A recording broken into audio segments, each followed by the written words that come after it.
Computer engineering होता है, mechanical होता है, मैंने मैकेनिकल किया हूँ, सिविल इंजीनियरिंग होता है और बहुत तरीके से होता है। तो क्या हो रहा है, ECIT भी एक बड़ा यूनिवर्सिटी है सर्टिफिकेशन का। वो क्या करता है, अलग अलग कोर्सेज प्रोवाइड करता है। बोल्टिंग है, वेल्डिंग है, अलग अलग तरीके के कोर्सेज है। तो हम लोग जो कंपनी प्रोवाइड करती है, हम लोग बोल्टिंग करते हैं। बोल्टिंग मतलब अभी आपको आगे पता चलेगा बोल्टिंग क्या है। और ये बोल्टिंग में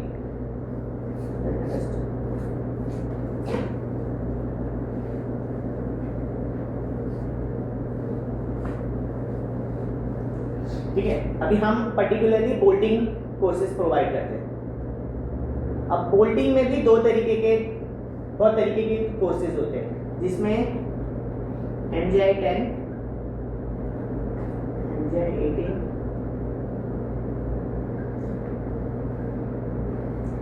ठीक है। अभी 18, 19, 10, MJI ये सब क्या है, ठीक है। MJI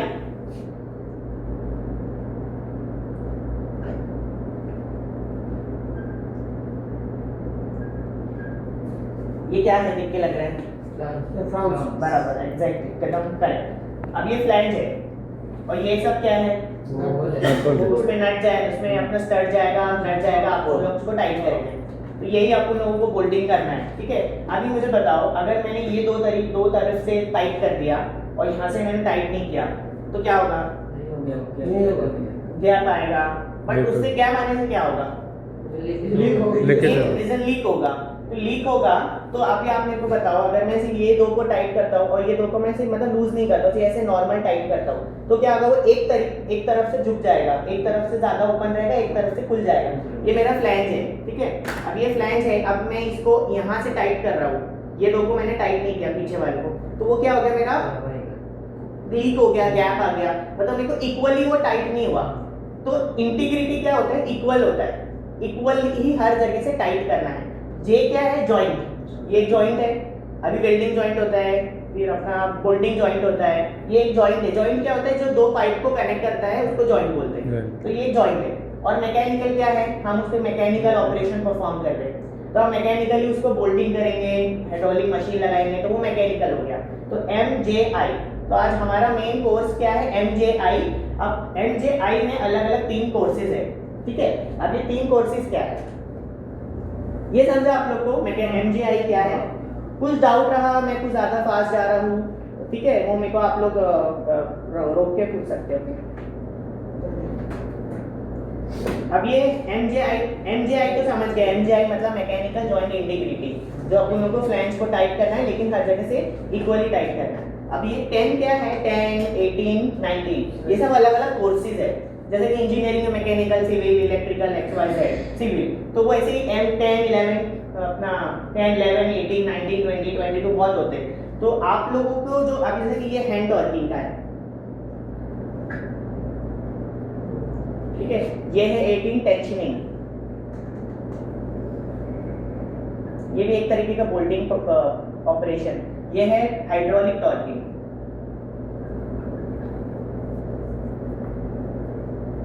अब ये 3 क्या है, हैंड टॉर्किंग बोले तो आप गए, ये जॉइंट में को इस पे टाइट करने का है, आपने सॉकेट लगाया, सॉकेट पता है आप लोगों को सबको, वो नट पे जाता है, वो काला कलर का रहता है, वो गया नट पे सॉकेट लगाया, वो सॉकेट के हिसाब से जो रेंज का अपना जो मैनुअल टॉर्क रेंज है, जिससे अपन लोग टाइट करते हैं, लूज करते हैं, प्रैक्टिकल में दिखाऊंगा, तो वो अपन लोग ने लगाए, टाइट कर दिया, क्लिक साउंड आया, बोल्ट घूमना बंद हो गया, मतलब क्या, मेरा बोल्ट टाइट हो गया, नट टाइट हो गया, ठीक है। तो ये क्या है, मेरा हैंड टॉर्किंग। लेकिन कभी कभी क्या होता है, जो बड़ी रिफाइनरीज है, बड़े बड़े प्लांट्स है, वॉल्स है, मेरे से भी बड़े बड़े नट होते हैं, M10, M100, M150, तो उसको अपन हैंड हाथ से तो टाइट पॉसिबल इम्पॉसिबल है, तो क्या लगती है, मशीन लगती है। मशीन कौन सी लगती है, हाइड्रोलिक मशीन लगती है। तो जो बोल्टिंग को अपन लोग को पंप से और टूल से चलाना है और उसके ऊपर प्रेशर देकर उसको टॉर्क देना है, उसको बोलते हैं हाइड्रोलिक टॉर्किंग। ये एक अलग मॉड्यूल है, अलग सर्टिफिकेशन। और टेंशनिंग क्या होता है, टेंशनिंग भी एक अलग तरीके का टाइटनिंग प्रोसीजर ही है, वो एकदम अलग कंसेप्ट है, तो इसमें अभी जाएंगे नहीं क्योंकि आज अपना उसका कुछ लेना देना नहीं, ठीक है। तो आज आप लोगों का जो 10 लोग 10 लोगों का है, कल भी 10 लोगों का आपके यहाँ से 10 लोग आने वाले हैं, पिछले वीक में ही आप लोग के इधर से 6 लोग आके ट्रेनिंग लिए, वो लोगों ने दोनों किया था, MJ 10 11 किया था, और तो एक महीना पहले 20 लोग ने करके किया था। मतलब टोटल आप लोग की पूरे जितना भी स्टाफ है सबको वो लोग ट्रेनिंग दे रहे, तो मोस्टली वो लोग सबको दोनों देते, बट आप लोगों के लिए वो लोग ने सिर्फ ये वाला ऑप्शन सेलेक्ट किया है, ठीक है। हैंड बराबर।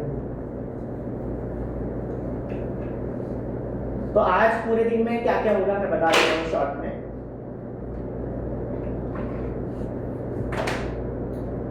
सबसे पहले ये क्लियर हुआ कि आप लोगों को कौन सा कोर्स लेना करने वाले आप लोग। MJ 10 क्या है? Hand torquing.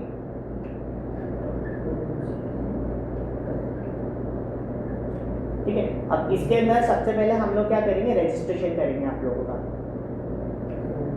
क्योंकि ये जो पोर्टल है ECITP का, ये इसके ऊपर आप लोगों का सब डिटेल भेजना पड़ता है, आप लोगों का इकामा डॉक्यूमेंट, आपका फोटो, आप लोग का जो ये फॉर्म भरेंगे वो, उसके बाद में आप लोगों का टेस्ट, आप लोगों का इवैल्यूएशन वगैरह जो मैं वो सब हमारा काम है, आप लोगों को सिर्फ वो फॉर्म भर के देना है।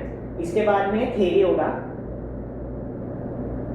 इसमें मैं आप लोगों को प्रेजेंटेशन के थ्रू सब बताऊंगा कि क्या बेसिक्स है, क्या प्रोसीजर है, कैसा करने का, टॉर्क कैसे निकालने का, सॉकेट कैसे सेलेक्ट करने का, बेसिक सब रहेगा। उसके बाद में एक प्रैक्टिकल है, प्रैक्टिकल में आप लोगों को परफॉर्म करना है कि एक्चुअल में उनको तो आप लोगों ने कहीं ना कहीं किए होंगे, बट स्टिल हमारे जो डेमो रिग है उस पर आप लोगों को एक बार परफॉर्म करके देखना है। उसके बाद में आप लोगों का असेसमेंट रहेगा, असेसमेंट बोले तो टेस्ट भी ज़्यादा कुछ है नहीं, 10 MCQ रहता है। MCQ बोले तो मल्टीपल चॉइस क्वेश्चन जो टिक करना होता है, लिखना कुछ नहीं है, बस 4 ऑप्शन रहेगा। मैं आप लोगों को एक ऑप्शन पढ़ के एक्सप्लेन करूंगा कि वो क्या मतलब होता है, तो आप लोगों को जो लगेगा उस पर सिर्फ टिक करने का। उसके बाद में आप लोगों का सर्टिफिकेट बनेगा, सबका एक अलग अलग इंडिविजुअल सर्टिफिकेट बनेगा और आपका कॉम्पिटेंसी कार्ड बनता है। ये जो कार्ड है वो आपका सबसे इम्पोर्टेंट, और एक ये सर्टिफिकेट इम्पोर्टेंट है कि आप ट्रेंड हो और आप कहीं पे भी जाके सब काम कर सकते हो, वो चाहे आराम को हो। ये सर्टिफिकेट 2 साल के लिए वैलिड होता है। अगर आपने आज सर्टिफिकेट इशू किया है तो 2 साल के लिए वो सर्टिफिकेट आपको कहीं पे भी जाके यूज़ करोगे तो वो वैलिड है, ठीक है। तो आज ये अपना स्केड्यूल है, तो ये फर्स्ट हाफ तक का कंप्लीट करने का 12 बजे के तक, और अगर हाइड्रोलिक रहता तो पूरा दिन जाता।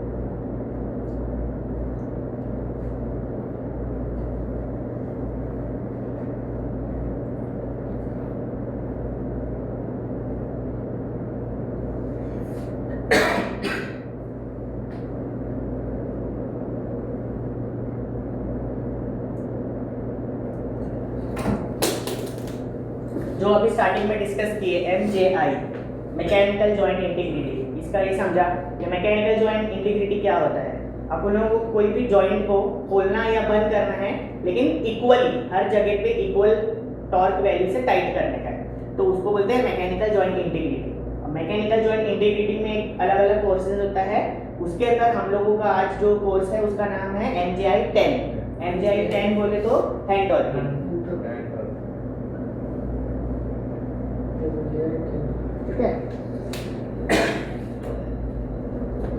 MJI 10 hand torquing typing. अब इसके पहले चालू करने से पहले एक छोटा सा सवाल,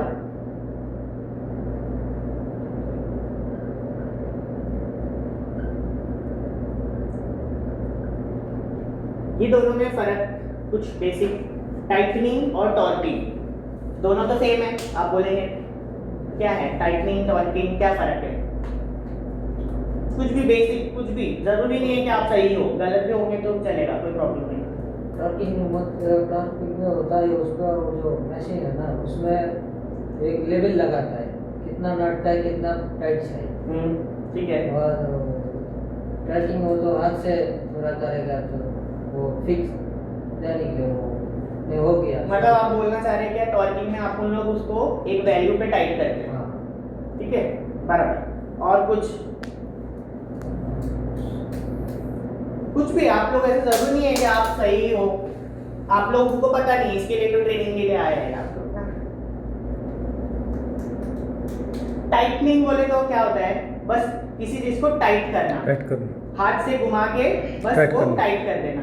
अभी एक बात बताओ, ये मेरा 2 पाइप है, ये 2 पाइप है, और ये जो मेरे जो ढक्कन है वो मेरे फ्लैंज है, ठीक है। अब ये कोई भी चीज को ज्वाइन करने के लिए अपन लोगों को क्या करना पड़ता है, फ्लैंज से दोनों ज्वाइंट है, ये दोनों को अपन लोग टाइट कर रहे हैं, ठीक है। अब टाइट कर रहे हैं, ये मैंने दोनों को टाइट कर दिया, मतलब मैंने ज्वाइन किया पहले, और बीच में गैस्केट आता है, गैस्केट पता होगा। हाँ, गैस्केट एक फिल्म है बीच में, जो दोनों के बीच में डालते हैं ताकि उसमें लीक ना आए, क्योंकि पाइप से जब जो फ्लूइड जाएगा वो बहुत प्रेशर से फ्लो होता है।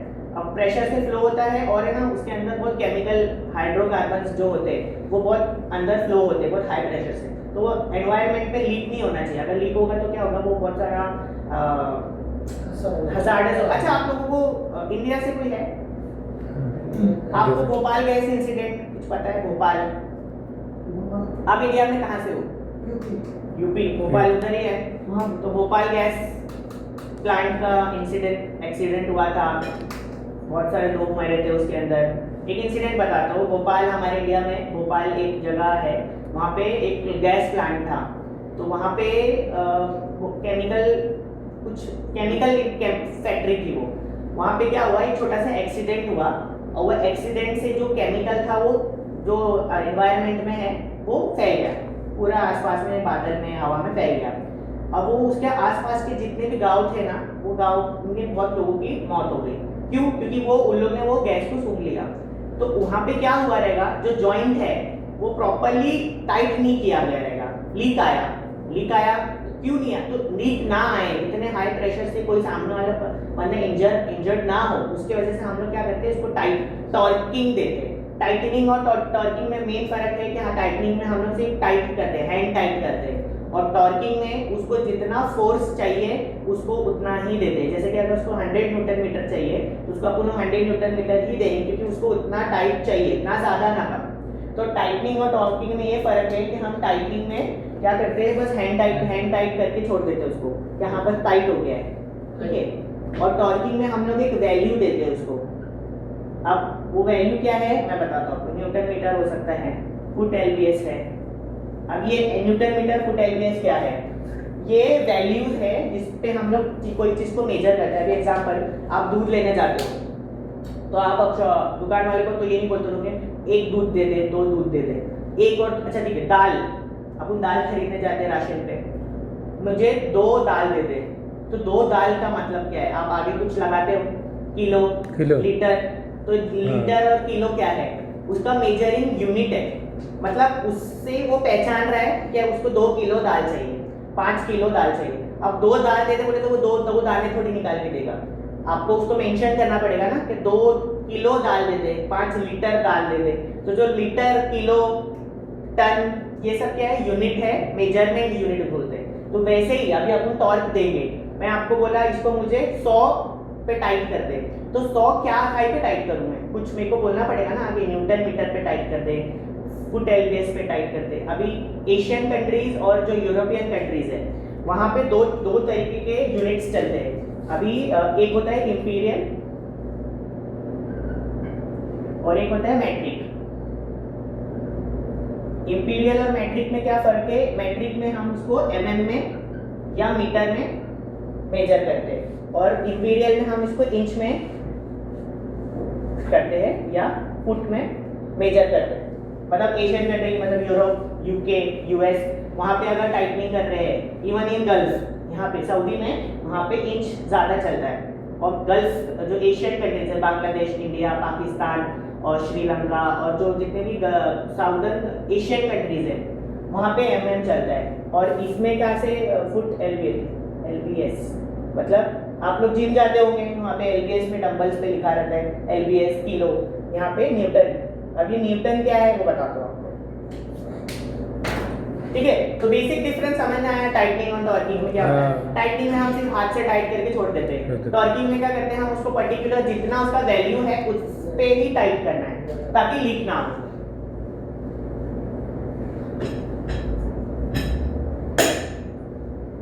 न्यूटन का नाम सुने कभी? न्यूटन, साइंटिस्ट था। हाँ, कौन था? उसने क्या क्या डिस्कवर किया था? मेन चीज डिस्कवर न्यूटन जो जिस पे अपन खड़े हैं, जमीन पे कैसे खड़े अपन लोग? जीरो का आविष्कार किया था। जीरो उसने नहीं किया था, वो तो आर्यभट्ट था। Newton sir Isaac Newton, gravity, gravity बोले तो गुरुत्वाकर्षण हिंदी में जिसको बोलते हैं। गुरुत्वाकर्षण मतलब क्या है? अपन लोग हवा में क्यों नहीं उड़ रहे? अपन लोग को कोई फोर्स खींच रहा है जमीन पे रहने के लिए। अभी ये पेन है, मैं इसको फेंकूंगा तो ये ऊपर जाएगा या नीचे जाएगा? नीचे जाएगा। तो नीचे क्यों जाएगा? क्योंकि वो ग्रेविटी इसको खींच रहा है नीचे। तो जो फोर्स जमीन को खींचता है, जमीन को अपनी तरफ खींच रहा है, दैट इज ग्रेविटी, अपनी तरफ खींचना है। तो ये डिस्कवर किया था न्यूटन ने। उसके सर पे एप्पल गिरा था, वो सो रहा था पेड़ के नीचे, तो एप्पल उसके सर पे गिरा, तो उसने बोला कि ये एप्पल गिरा तो ऊपर क्यों नहीं गया, मेरे सर पे नीचे क्यों आया? तो उसको दिमाग में क्लिक हुआ कि ये मुझे इस पे सोचना चाहिए। फिर उसने बहुत, वो था साइंटिस्ट, तो उसने बहुत रिसर्च किया, तो उसने डिस्कवर किया कि वो एक ग्रेविटी फोर्स है जो उसको नीचे खींचता है। तो ये न्यूटन का कहाँ से कहा गया बात? न्यूटन का 3 लॉ थे, पहला, दूसरा, तीसरा। अब वो क्यों लॉ में पढ़ा रहा हूँ मैं, आगे आपको पता चलेगा कि ये मैंने क्यों बताया था।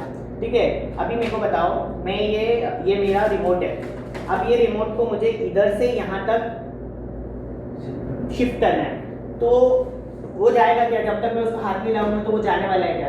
नहीं जाएगा। मुझे क्या करना पड़ेगा? ऐसा उसको धक्का मारना पड़ेगा। तो मैं धक्का क्या मार रहा हूँ? उसको फोर्स दे रहा हूँ। फोर्स दे रहा हूँ मतलब मैं उसको प्रेशर दे रहा हूँ, फोर्स दे रहा हूँ। फोर्स दे रहा हूँ तो मतलब फर्स्ट लॉ ऑफ न्यूटन क्या बोलता है कि अगर मुझे कोई भी चीज़ को एक जगह से दूसरी जगह पे रखना है या शिफ्ट करना है, तो मुझे उस पर फोर्स अप्लाई करना है, मुझे उस पर मतलब स्ट्रेस मतलब प्रेशर डालना है। तो ये फर्स्ट लॉ है। सेकेंड लॉ, अगर मैं उसको स्लो से लेकर जाऊंगा तो जितने स्लो जाऊंगा उतनी स्पीड में वो आगे जाएगा। तो सेकेंड लॉ बोलता है कि जितने स्पीड से आप लेके जाओगे उतनी ही स्पीड से वो उतनी जगह टाइम पे वो पहुंचेगा। थर्ड लॉ बोलता है कि for every action there is an equal and opposite reaction. उसका मतलब क्या है? अगर मैं बॉल है मेरे हाथ में, बॉल को मैं दीवार पे मारता हूँ तो क्या होएगा? रिटर्न आएगा। लेकिन ट्विस्ट ये है कि मैं जितने फास्ट मारूंगा उतने ही फास्ट वो रिटर्न आएगा। अगर मैं उसको स्लो मारूंगा तो वो रिटर्न नहीं आएगा, वो टप्पा खा खा के आएगा।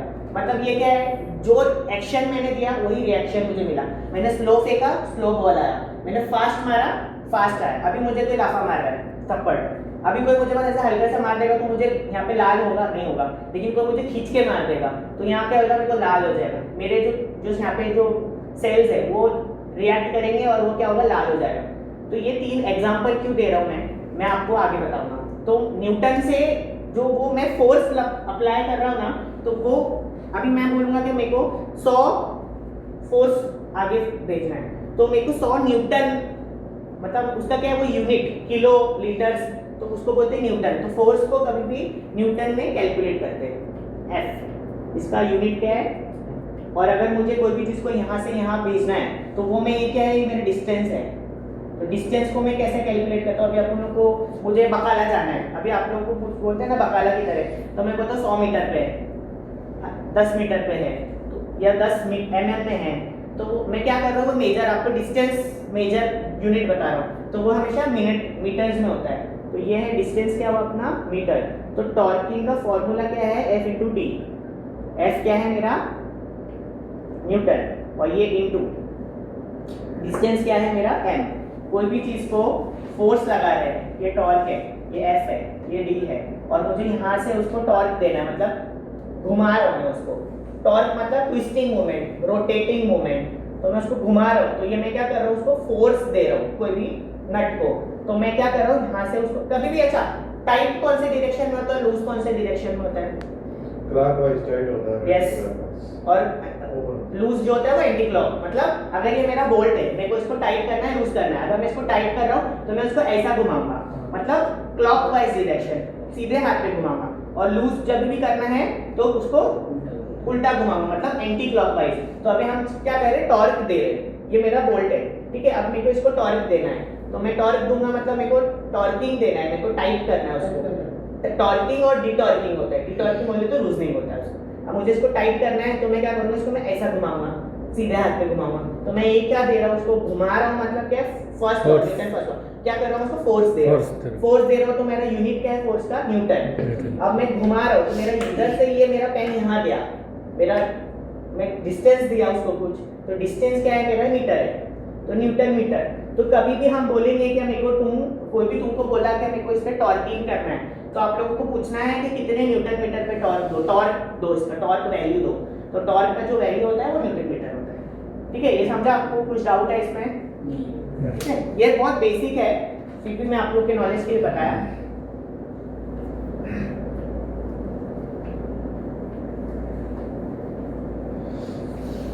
स्टार्ट करते हैं हम लोग फटाफट। आज का कोर्स का मेन एम ये है कि आप to provide training with the level of competency in mechanical joint activity which positively impact on reducing risk personal injury and hydrocarbon. मतलब आप लोगों का मेन आज सीखने यह है कि हम टॉर्किंग क्यों कर रहे हैं और उसका फायदा क्या है, हमको आगे जिंदगी में कैसा यूज होगा। इसमें दो एलओआई बोले तो इसमें दो होता है। एलओआई मतलब लर्निंग आउटकम 1 एंड 2। 1 में है बेसिक्स है कि टॉर्किंग होता क्या है, उसको अगर अपने पास में टॉर्क वैल्यू नहीं है तो हम उसको कैसे कैलकुलेट करें, क्या रेफर करने का वो। सेकंड में उसका असेंबलीज वगैरह है। ठीक है, तो हम अभी से एलओआई 1 से स्टार्ट करेंगे। एलओआई में हम लोग पहले देखेंगे टाइटनिंग एंड टॉर्किंग क्या होता है, जो हमने अभी देखा टाइटनिंग टॉर्किंग में फर्क क्या है। दूसरा prepare work area and material for bolting connection. बताओ अभी समझो मैं आपका कस्टमर हूँ, आप लोग एनएसएच नासिर अल हाजरी के हैं या साइकम का है। अभी मैं हूँ समझो मैं आराम को एग्जाम्पल, आप लोगों को मैंने प्रोजेक्ट दिया साइकम को। अब साइकम को मैंने प्रोजेक्ट दिया और मैंने बोला क्या ठीक है मेरे पास में टॉर्किंग का जॉब है। अभी टॉर्किंग किसको आता है, सीखे साइकम के जो टेक्नीशियंस है जो है वो लोगों को टॉर्किंग आता है, तो उन लोगों को बुलाओ। मैंने आप लोगों को फ़ोन किया तो आप लोग बोले ठीक है, मैं आप लोग बोलेंगे ठीक है सर हम लोग आते हैं, आप लोग हम लोग को स्कोप ऑफ वर्क बताओ। स्कोप ऑफ वर्क क्या होता है, काम क्या है। अभी आप लोग बोलते हैं ना, अगर मैं प्लम्बर को बुलाऊंगा कि मेरे पास घर में क्या है, वो पूछेगा क्या काम है, टाइट करना है, टंकी साफ करना है, तो ये सब क्या है, स्कोप ऑफ वर्क है। तो आप लोग भी ट्रेनिंग आप लोगों को पूछना है कि क्या काम है, टॉर्किंग है या डी टॉर्किंग है। डी टॉर्किंग बोले तो लूजनिंग और टॉर्किंग बोले तो टाइटनिंग। मतलब टाइटनिंग है लेकिन वो एक वैल्यू पे टाइट करना है। तो आप लोगों को मेरे से कुछ डिटेल लेना है। अभी आप लोग आओगे तो आप लोग खाली हाथ तो नहीं आओगे ना, आप लोग आपके साथ में जो टूल बॉक्स है, आपका सॉकेट है, मैनुअल टॉर्क रेंच है, आपका पीपीईज है। ठीक है, पीपीईज में क्या क्या आता है, ग्लव्स आता है, सेफ्टी गॉगल्स आते हैं, हेलमेट आता है, सेफ्टी शूज आते हैं, ग्लव्स आते हैं, कवरऑल्स आते हैं। और हारने अगर कोई भी जॉब अगर जरूरी नहीं है कि आपको सिर्फ ग्राउंड लेवल पे हो, हाइट्स पे भी होता है, ब्रिज है बड़े बड़े, तो ब्रिज है तो आप लोगों को स्कैफोल्डिंग और जो हार्नेस होता है वो सब आप लोगों को यूज करना पड़ता है, तो आप वो लेकर आओगे। तो आप लेकर आने के लिए अभी एग्जांपल मेरे पास में M30 का बोल्ट है। ठीक है, M30 का बोल्ट है। मैं सिर्फ आपको पूछेंगे अच्छा बोल्ट कितने mm का बोल्ट है वो, तो मैं बोलूँगा M30 mm का बोल्ट है। तो बोलेंगे ठीक है, तो M30 के लिए मेरे पास में 15 टूल पड़ा है मेरे पास में, तो मैं वो 15 में से कौन सा टूल लेके जाऊँ। आप 15 के 15 तो नहीं लेकर जाओगे ना, अगर एक ही, अब जरूरी नहीं आप 10 बंदे के 10 जाओगे साइड पे। अगर एक छोटा सा काम है तो वो एक ही बंदे को भेजेगा काम करने के लिए, ज़्यादा से ज़्यादा हेल्पिंग के लिए 2 को भेजेगा। अब वो 2 बंदे 15 टूल तो नहीं लेके जा सकते, तो आप लोगों को सेलेक्ट करना है कि मेरा कौन सा टूल वो M30 पे काम करेगा। तो जो अगर समझो मेरा टूल नंबर 5 काम करता है तो मैं वो 5 ही लेकर जाऊंगा, मेरे को बाकी क्या लेके जाने की 14 जरूरत नहीं है, तो मेरे को उसको सेलेक्ट करना है। तो वो सेलेक्ट कैसा करेंगे, वही टूल है, वही टॉर्क वैल्यू पे, वही साइज का सॉकेट लेकर जाना है, वो हम आगे अभी देखेंगे इसके अंदर। ठीक है, मैं वो स्लो जा रहा हूँ अभी फटाफट। हाँ, दूसरी बात इंजीनियरिंग ड्राइंग्स, अगर आप कोई भी फ्लैंज पे या कोई भी एप्लीकेशन पे काम कर रहे हैं और वो सामने वाला बंदा टेक्निकल नहीं है, उसको आपको कोई डिटेल अगर आपने बोले इस पर कितना टॉर्क मारूं, वो सामने वाले बंदे को मालूम नहीं, मैं बोला अरे मैं तो यहाँ पर बस मैं तो IT डिपार्टमेंट का हूँ, मुझे बस यहाँ पे खड़ा होने के लिए बोला आप लोग के सामने, तो आप लोग को पता है ये बंदा मेरे को कोई डिटेल दे नहीं सकता, तो आप लोग उससे क्या मांगेंगे, ड्राइंग दिखाओ। ड्राइंग पे हर चीज़ मेंशन रहता है, बोल्ट कौन से mm का है, कितने टॉर्क पे मेरे को मारना है, कितने एंगल पे मारना है, सपोर्ट किधर से मिलेगा, वो सब उस पर मेंशन रहता है। तो ड्राइंग्स कभी भी मांगना। आइसोलेशन आगे बताता हूँ, कौन सा मटेरियल लेके जाना है बताता हूँ, रिस्क परफॉर्मेंस ये भी आगे बताता हूँ, और ये जो 2 चीज़ है वो ये LOI 2 में है। पास से पहले एक और चीज़ करते हैं। मेरे को एक चीज़ बताओ, स्टड सुना है आप लोग ने और बोल्ट, ये दोनों वर्ड आप लोगों ने कभी ना कभी सुना होगा। Stud, bolt. अच्छा बोल्ट तो सुना ही रहता है, स्टड नहीं सुना रहेगा, बोल्ट तो सुना ही रहता है। बोल्ट कितने mm का बोल्ट है, जिससे बोल्ट क्या है, बोल्ट अपन तो कोई भी चीज़ को टाइट करते हैं उसके लिए अपन लोग बोल्ट लगाते हैं ताकि वो बाद में लूज कर सके, टाइट कर सके, ठीक है। तो बोल्ट और स्टड, तो बोल्ट और स्टड में फर्क क्या है? बोल्ट और फर्क कुछ भी, किसी को कुछ भी आइडिया नहीं है? अच्छा स्टड किसी ने सुना भी नहीं है इससे पहले?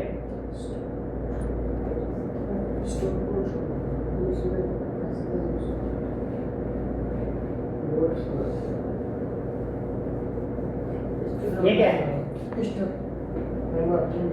ये बोल्ट है। ये बोल्ट है उसमें बोलो बोलो, गलत भी रहेगा चलेगा। फिक्स रहता है। हाँ। जो वो बोल्ट है तो स्टूट बोल्ट होता है, उसमें थ्रेड होता है दो तरफ से नॉट। राइट, आप आंसर सही दे रहे हो लेकिन डर क्यों रहे हो आप आंसर जो है बोलो बिंदास। देखो ये है बोल्ट और ये है मेरा,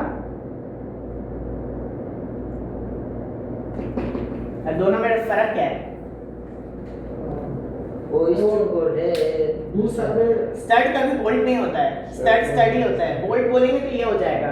दोनों में फर्क ये है कि बोल्ट में हेड होता है हेड होता है और स्टड में थ्रू आउट थ्रेडिंग्स होते हैं, उसमें वो हेड नहीं होता है। डायरेक्ट इस पे आप नट डालोगे, इसके अंदर नट इधर से डालोगे, वो दूसरे पे ना यहाँ पे से नट जाएगा आपका, यहाँ से जाएगा और नीचे से जाएगा, इधर जाएगा और नीचे से जाएगा, नीचे से दूसरे ठीक पे है। जाएगा। ये एंड पे जाएगा। यहाँ पे तो ऑलरेडी आपका वो नीचे हेड है तो यहाँ पे ऊपर से जा नहीं सकता है आपका, तो नीचे से आपका ये जाएगा। कभी भी एक चीज ध्यान रखना, टॉर्किंग और डिटॉर्किंग हमेशा नट पे होता है, इस पे ये नट है। हाँ। कभी भी घुमाएंगे और खोलेंगे नट को, बोल्ट का हेड कभी घूमता नहीं है, नट ही हमेशा टाइट होता है। और ये दो के बीच में एक चीज आती है, उसको क्या बोलते हैं? गोल रहता है वो, वॉशर, यस। वॉशर क्यों लगाते हैं? रेड वॉशर, वॉशर लगाते हैं, बट लगाते क्यों है वॉशर? लगा मैं उसको टाइम क्यों वेस्ट करूँ, खर्चा क्यों करूँ वॉशर लाने के लिए?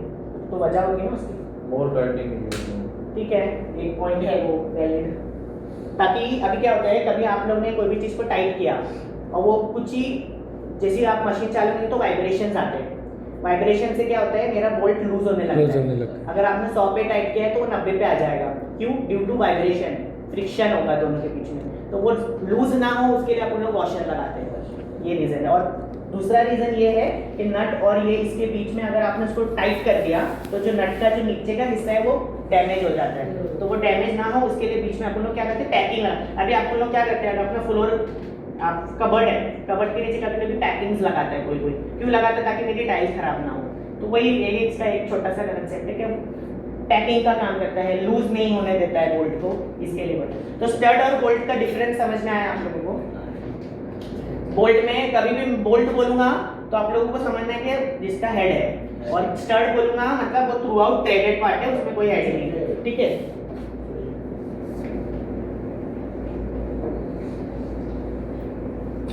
अच्छा अब उसके पहले मेरे को एक बात बताओ,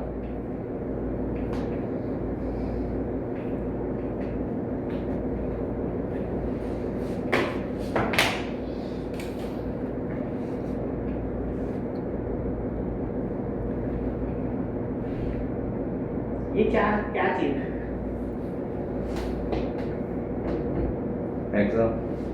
हेक्सागोनल है, करेक्ट। तो हेक्सागोनल बोले तो जिसके 6 साइड्स होते हैं, ठीक है। 5 होते हैं उसको पेंटागन बोलते हैं, लेकिन अभी 3 होते हैं तो ट्रायंगल होता है, ठीक है। लेकिन ये है क्या, अगर मैं इसको ऐसा पूरा करूँ, अब समझेगा थोड़ा। वो गलत क्यों लगता है इसको?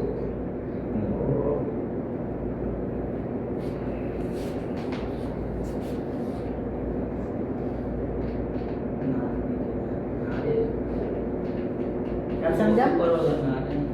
वो हेड है, ये बोल्ट है मेरा, ऊपर से मैं नट डालूंगा यहाँ पे, तो ये मेरा क्या हुआ, नट हुआ? नट हुआ ना, नट है ये। तो ये क्यों बता रहा हूँ मैं आप लोगों को, उसके पहले बताता हूँ। स्टार्ट हो गया। क्या बताना था? ठीक है, अभी इससे पहले मेरे को एक बात बताओ, आप लोगों ने कभी कभी मैनुअल टॉर्क रेंच देखा है? मैनुअल टॉर्क रेंच क्या होता है, देखा है कैसे रहता है वो जो ट्रकिंग करता है उसमें सॉकेट लगा के हाँ बराबर, वही बोल रहे हैं। उसके बाद उसमें एक अभी नट 100 का टाइट होता है तो उसको मीटर लगाते हैं, लगा के वो खींचता है, जब हो जाएगा तो ऑटोमेटिक बैंड होता है। बेंड नहीं होता है, ये मैं बताता हूँ, आप सही बोल रहे हो। शब्द है।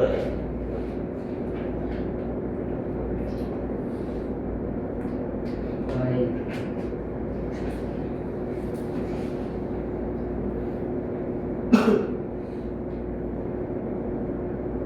ये देखे आप लोगों ने कभी यूज भी किया रहेंगे किसी ना किसी ने कहीं ना कहीं, कि ये ही हो गया आप लोग, क्योंकि आप लोग साइट्स पे जाते हो। ये है मेरा मैनुअल टॉर्क रेंच, ये आप लोगों को इसका ट्रेनिंग है, ठीक है। ये इसको बोलते हैं रैचेट। रैचेट है, ये डायरेक्शन लीवर है। इससे क्या होता है, अगर आपको टाइट करना है तो आपको टाइटनिंग की तरफ घुमाना है राइट पे, लूज करना है तो आपको क्या करना है, लूजनिंग की तरफ उसको स्विच करना है। ये मेरा है मेजरिंग स्केल बोलते हैं इसको, ये तो मेरा हैंडल है।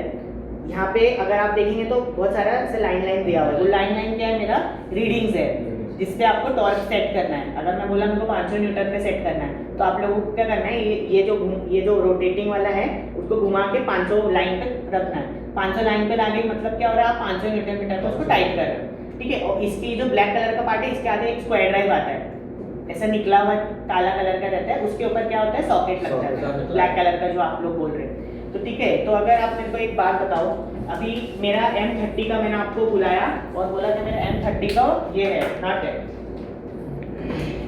ठीक है। अब M30 का मेरा नट है तो आप लोग को मैंने सिर्फ एक ही डेटा दिया कि M30 का मेरा नट है और मेरे को कुछ डेटा नहीं मालूम है, मैं ये फील्ड का ही नहीं हूँ, बस मेरे को सामने से बोला किसी ने क्या M30 का नट है, अब बंदे बुला लो। तो आप बीइंग टॉर्किंग पर्सन, आप लोगों को मेरी कंपनी में आना है आरामको में, तो आप टूल्स लेकर आओगे तो आप क्या क्या लेकर आओगे साथ में मेरे साथ में? आपको हैंड टॉर्किंग बोल जाती है, मेरे को हैंड टॉर्किंग ही करना है। M30 में मेरा ज़्यादा टॉर्क नहीं आएगा, छोटा सा बोल्ट है, तो कौन सा वाला क्या क्या लेकर आओगे आप? बोलो जो आता है आप लोगों की मन को, मैं एक्सप्लेन करूँ। सॉकेट सेट, सेकंड स्पैनर भी लेके यस, वेरी गुड। स्पैनर, ये स्पैनर क्यों लेके जा रहे हैं वैसे? मेरा तो 2 चीज से काम हो जा रहा है, स्पैनर क्यों लेके जा रहे हैं? नॉर्मल टाइट उसको टाइटनिंग के लिए वो तो आप इससे भी कर दोगे, हाथ से भी कर दोगे नॉर्मल हाइट। इसका एक आपने आंसर राइट लिया है स्पैनर का, लेकिन उसकी वजह कुछ अलग है, वो सबको पता होना चाहिए, मैं बाद में बताऊंगा अगर आप सही नहीं बोल रहे। स्पैनर से दूसरी टाइप से एक पकड़ने जैसा ही है ना? रिएक्शन बोलते हैं उसको।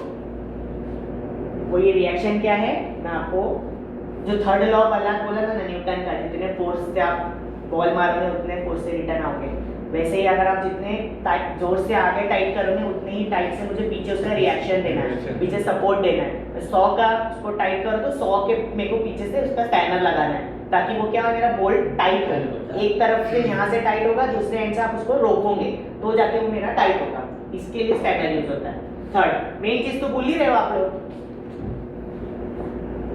सॉकेट लेके गए, स्पैनर लेके गए, मेन चीज।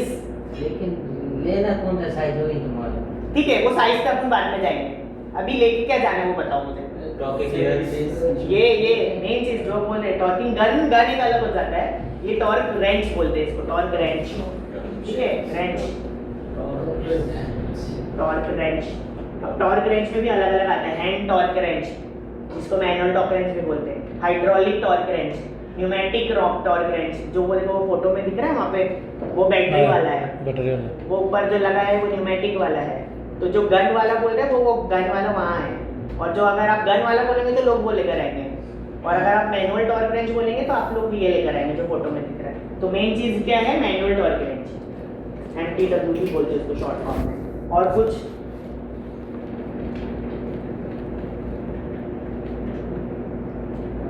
नहीं बताऊंगा, मैं बताता हूँ। लुब्रिकेशंस,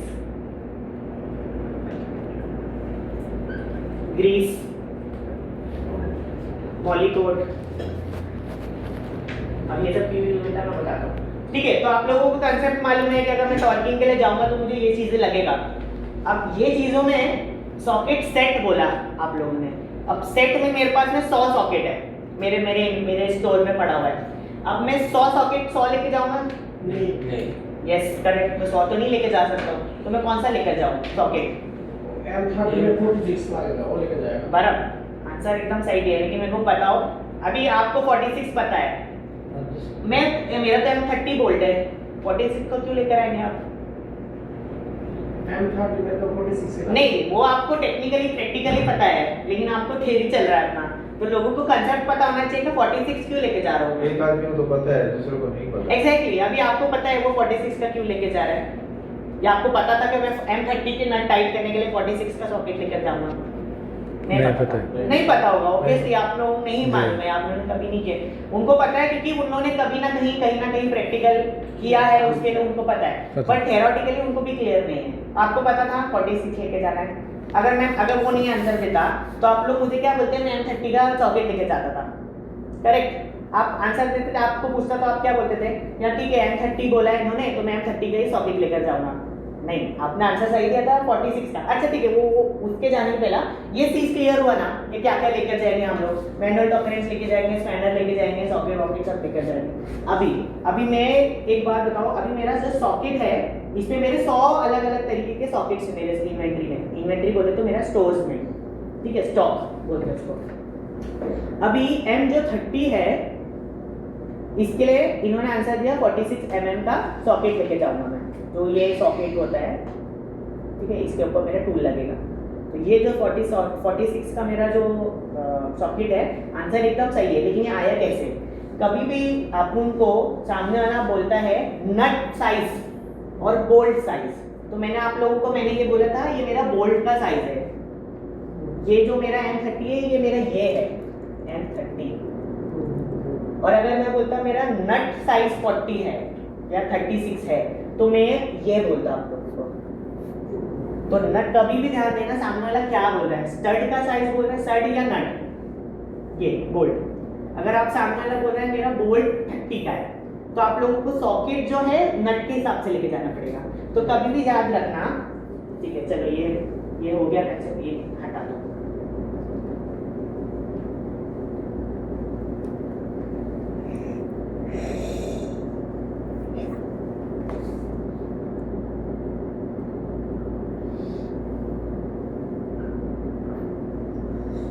ये मेरा क्या है, नट है, नहीं ये बोल्ट है, बोल्ट है। ये नट है मेरा, ठीक है। अभी जो M30 जो बोल रहा हूँ ना मैं, ये मेरा बोल्ट का साइज दिया हूँ मैंने, तो ये मेरा M30 क्या है, M30 बोले तो ये डिस्टेंस है मेरा, ये 30 M30। तो फिर ये क्या हुआ, ये इससे तो बड़ा ही है ना, कभी भी बड़ा है। हेड इससे बड़ा होता है, अब ठीक है, ये 30 हुआ तो ये इससे बड़ा होगा। तो कभी भी ध्यान रखने का, जो हेड है ना, ठीक है, 1.5 टाइम्स ऑफ D। अभी 1.5 क्या है, 1.5 गुना ज्यादा, ठीक है। अभी मैंने आपको बोला मेरे को इसका हेड का डिस्टेंस निकाल के दिखाओ। मैंने आपको बोला कि ये मेरा जो है ना स्टड, ये इसको स्टड बोलते हैं, तो ये स्टड मेरा M30 का है, तो अब मैं बोल रहा हूँ आप मेरे को उसका हेड का डिस्टेंस निकाल के दिखाओ। तो ये जो हेड होता है वो हमेशा 1.5 टाइम्स ऑफ D होता है। तो ये D क्या है मेरा, D क्या है, D ये है ना, इसको D बोलते हैं, ये D है मेरा डायमीटर, ठीक है। तो ये डायमीटर मेरा 30 है, तो 30 से मैं इसको मल्टीप्लाई करूँगा तो ये 46 आएगा। तो ये डिस्टेंस मेरा 46 mm हुआ।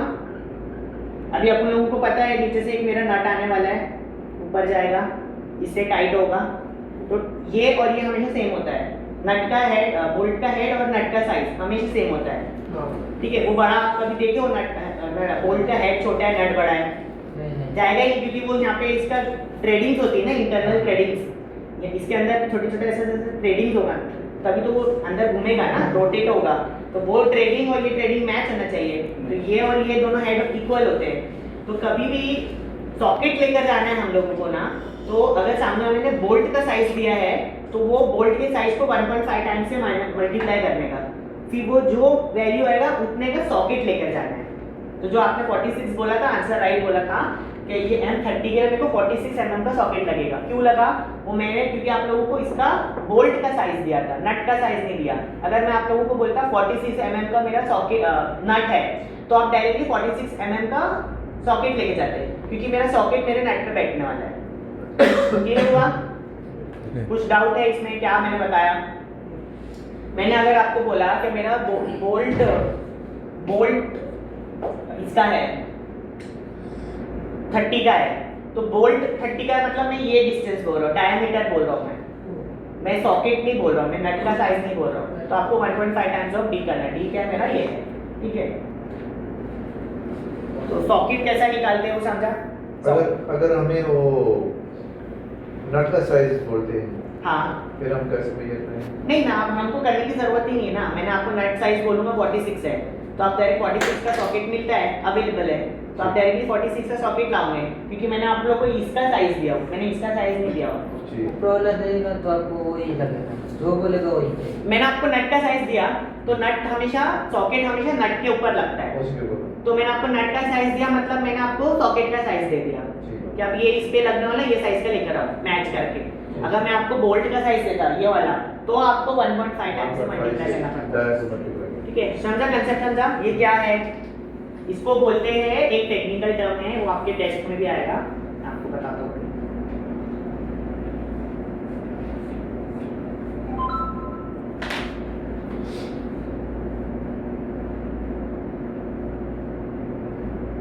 ये मेरा नट है, ठीक है,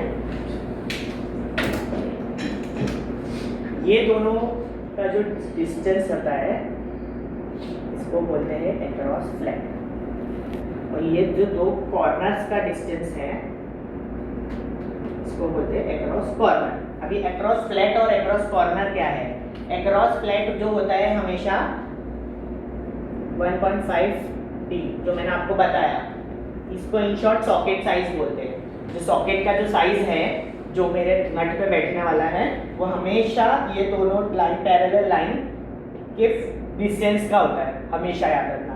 और जो कॉर्नर्स होता है ये कोई, मतलब मैं जैसे इन्फॉर्मेशन भी बता रहा हूँ, कभी लगता नहीं है, ये दोनों कॉर्नर्स का डिस्टेंस को एक्रॉस कॉर्नर बोलते हैं। तो जब हमें कभी भी हम सॉकेट सेलेक्ट करेंगे, हम साइड पे जाने के लिए, सामने वाले ने बोला मेरे को मेरा M36 का बोल्ट है, अभी उसने मेरे को क्या बोला? M36 का बोल्ट बोला, तो बोल्ट बोला तो ये क्या हो जाएगा? मेरा M36 बोल्ट हो गया।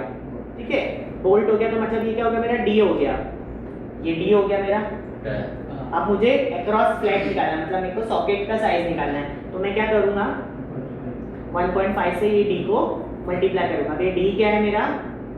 36, तो 36 से मल्टीप्लाई करूँगा, जो मेरा आंसर आएगा वो मेरा mm का सॉकेट हो गया। तो ये एक्रॉस फ्लैट बोलते हैं, उसको टेक्निकल टर्म है बोल्टिंग का। ठीक है, ये क्लियर हुआ? अब हम लोगों ने सॉकेट को सेलेक्ट कर लिए, अभी हम लोगों को और क्या सेलेक्ट करना है? अब मैंने, चलो एक मान के चलो, मैंने M30 का बोल्ट बोला, आप लोगों ने बोले ठीक है M30 का बोल्ट है, हम लोग सॉकेट सेलेक्ट कर लिए। सॉकेट हम लोग आप लोगों के लिए कितने mm का लाने वाले हैं? 46 mm का सॉकेट लाने वाले हैं। सॉकेट सेलेक्ट कर लिए। अब मेरे को 100 सॉकेट में से एक ही सॉकेट लेके जाना है, 100 के 100 नहीं लेके जाना है, क्योंकि मेरे को ये डिटेल से पता चल गया। अभी मेरे को बताओ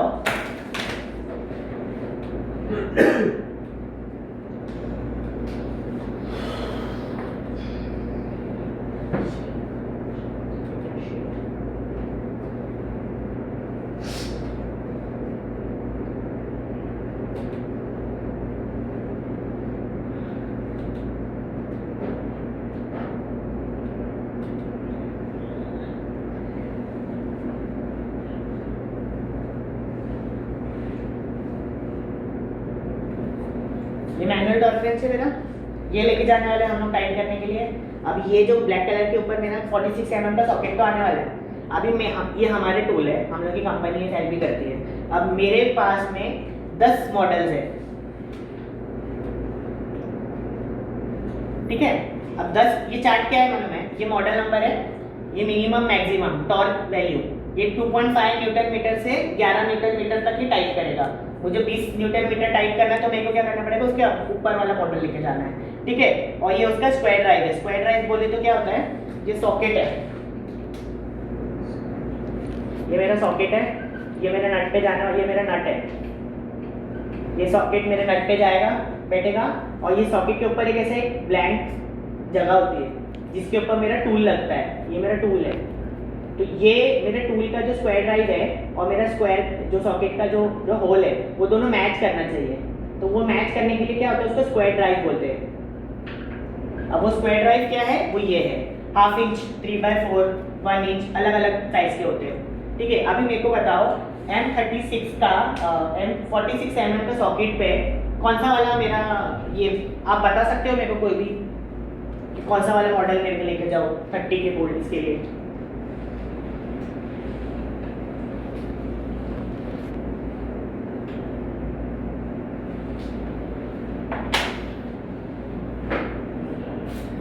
क्योंकि मैंने आपको अभी तक एक डेटा दिया ही नहीं जिससे आप इसको निकालोगे, वो क्या डेटा है।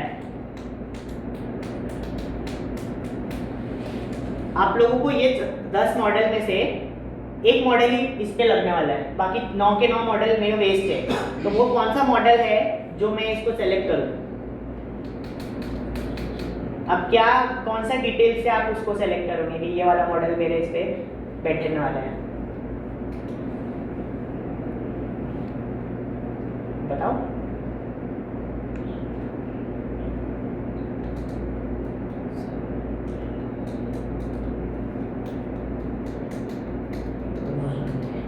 नहीं, मैं बताऊं, टॉर्क वैल्यू तो दिया ही नहीं ना मैंने। आप कितने पे टाइप करने वाले हो उसको, सॉकेट का साइज आपने सॉकेट लेकर आ गया, टूल कैसे लेके आओगे, टूल तो मैं टॉर्क का वैल्यू, टॉर्क ये टॉर्क वैल्यू थी तो ही आप पता चलोगे ना। मैं चलो ठीक है मान के चलो, मैं आपको बोलता हूँ 100 न्यूटन मीटर में मैं उसको, मैंने आपको टॉर्क भी दे दिया 100 न्यूटन मीटर में मेरे को उसको टाइप करना है। अब आप सेलेक्ट कर सकते हो कि इस 10 में से मैं कौन सा मॉडल लेकर जाऊँ। 100 न्यूटन मीटर का टूल लेके जाना है मेरे को, तो मैं कौन सा वाला मॉडल लूँ इसमें से, ये फोर्थ वाला, फोर्थ वाला, 25 मिनिमम 25 और मैक्सिमम। यस। आप लोग क्या करोगे, मिनिमम और मैक्सिमम देखोगे। तो 100 न्यूटन मीटर मेरा मिनिमम, मेरा अगर मैं उसको एक मानूंगा तो मिनिमम वो 25 न्यूटन मीटर डिलीवर करेगा नट पे, और मैक्सिमम वो कितना डिलीवर करेगा 135 और मुझे मारना कितना है 100 पे। तो यहाँ ये जो मेरा ये है, यहाँ से मैं 100 सेट कर सकता हूँ, वो मेरे रेंज में आ रहा है। तो मैं कौन सा वाला लेकर जाऊंगा, ये वाला फोर्थ वाला, बाकी मैं नहीं लेकर जाऊंगा। तो आप लोगों को टूल किट रेडी हो गया। टूल किट में आप क्या लेकर जाओगे, सबसे पहला सॉकेट लेके जाओगे 46 mm का, फिर आप क्या लेकर जाओगे, Newton manual torque range. Manual torque range कौन सा वाला मॉडल, 100R, जो कैटलॉग में दिखाई है 100R HFW, ठीक है HFW, ये मॉडल नंबर है, ये HFW कुछ नहीं है, बस मॉडल। अभी सैमसंग है, रियलमी है, आईफोन 13 है, 14 है, वो क्या है, उसके नाम है। वैसे ही हर टूल का एक नाम होता है, तो वो 100R एक नाम है, ठीक है। अब ये लेकर गए, एक और चीज लेकर जाना है स्पैनर। अब स्पैनर कौन सा लेकर जाओगे, जो पीछे लगाना है। एक और चीज बचा लास्ट,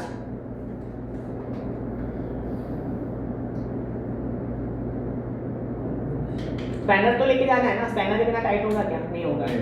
तो वो कौन सा साइज का लेके जाएंगे, यस, जो नट का साइज है वही, क्योंकि मेरा जो स्पैनर है वो नट पे ही लगने वाला है ना, तो जो नट का साइज है वही मेरा साइज का रहेगा,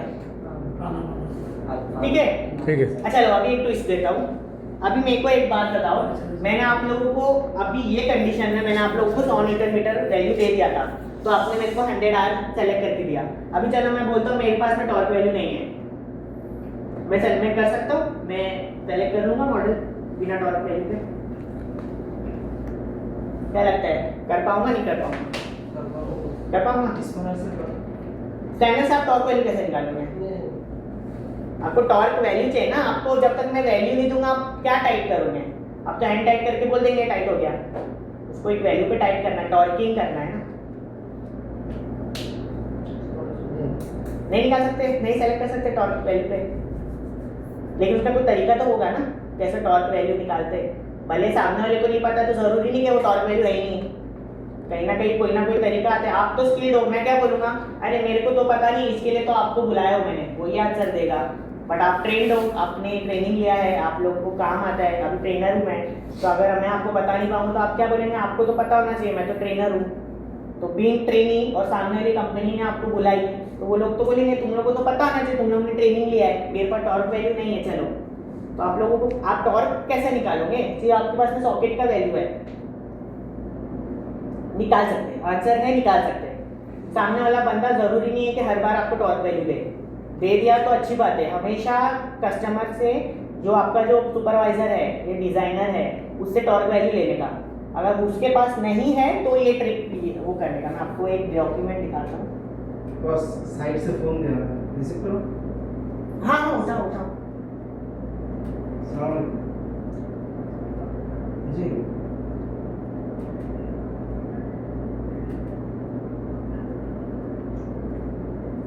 শপিং করেছিলাম।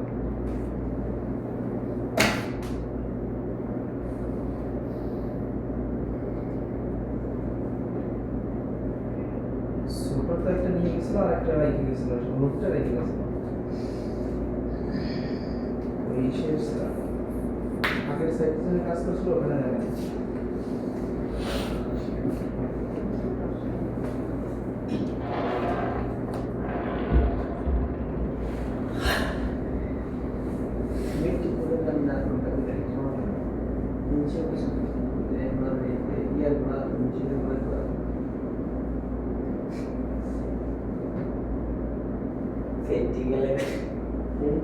Festival time they are too quality wire time শাটা বেলা পছন্দ না, শাটা বেলা আমার ব্যাট বল দিছে না, তো শাটা বেলা পছন্দ।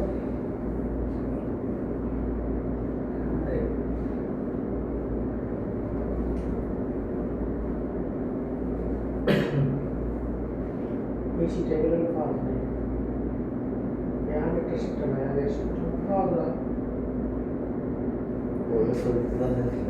नहीं इधर तो ही चाहिए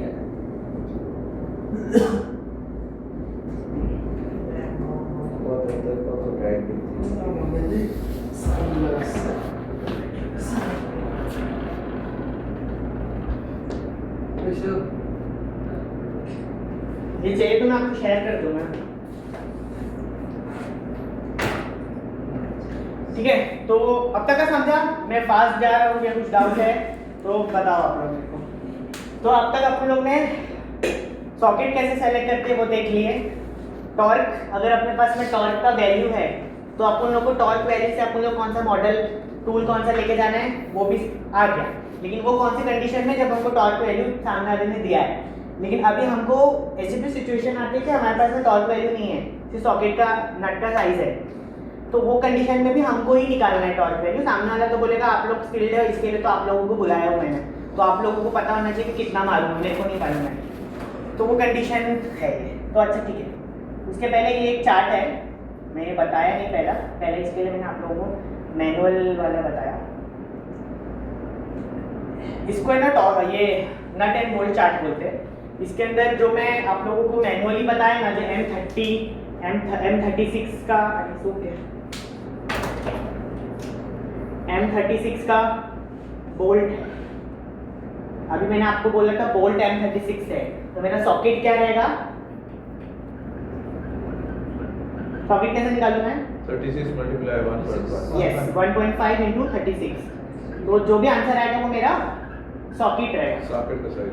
लेकिन ये हमारा होगा मैनुअल कैलकुलेशन, बट हर बार हम थोड़ी ये करते बैठेंगे, अपने पास टाइम नहीं है इतना।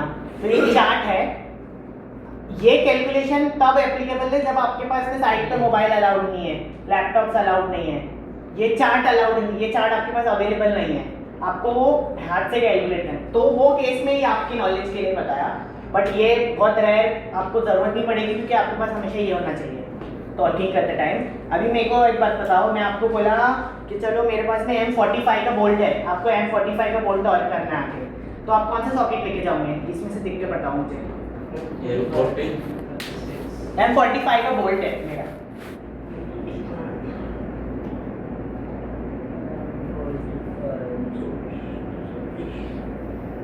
आप कैलकुलेट क्यों कर रहे हो? आप चार्ट में से देख के बताओ ना, चार्ट आपके सामने ओपन किया हो। 70 यस 70 का नहीं, मैं 80 क्यों नहीं लेके गया? 80 भी लिखा है आगे।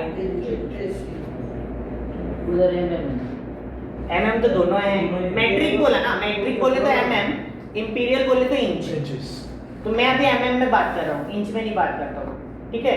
इंच में नहीं बात कर रहा हूँ मैं, mm में। मैंने आपको वैल्यू दिया M45 का, अभी M45 का यहाँ पे है, हाँ ठीक है? M45 यहाँ पे है, तो यहाँ पे तो 80 भी लिखा है, 70 भी लिखा है, तो मैं दो कौन सा सॉकेट लेके जाऊँ? 70 लेके जाओ, 70 लेके जाओ।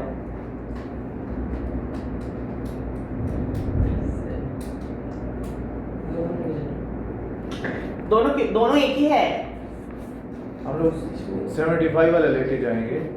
75 तो M48 का हो गया ना, मैं M45 बोला। सॉरी 70 का लेके जाएंगे, हाँ, क्योंकि ठीक है। उसका जो ऊपर वो है आर्क, उससे मल्टीप्लाई करेंगे उसके डाया को, तो वही नहीं, वो तो ऑलरेडी मल्टीप्लाई करके 70 आया है। 70 है। हाँ, आपने आंसर राइट ही है, लेकिन ये जो दो कंसेप्ट है उसपे Yes, वही कंसेप्ट है जो मैंने आप लोगों को बताया था ना अभी थोड़ी टाइम पहले ड्राइंग में। हाँ। ये नट है मेरा, ठीक है?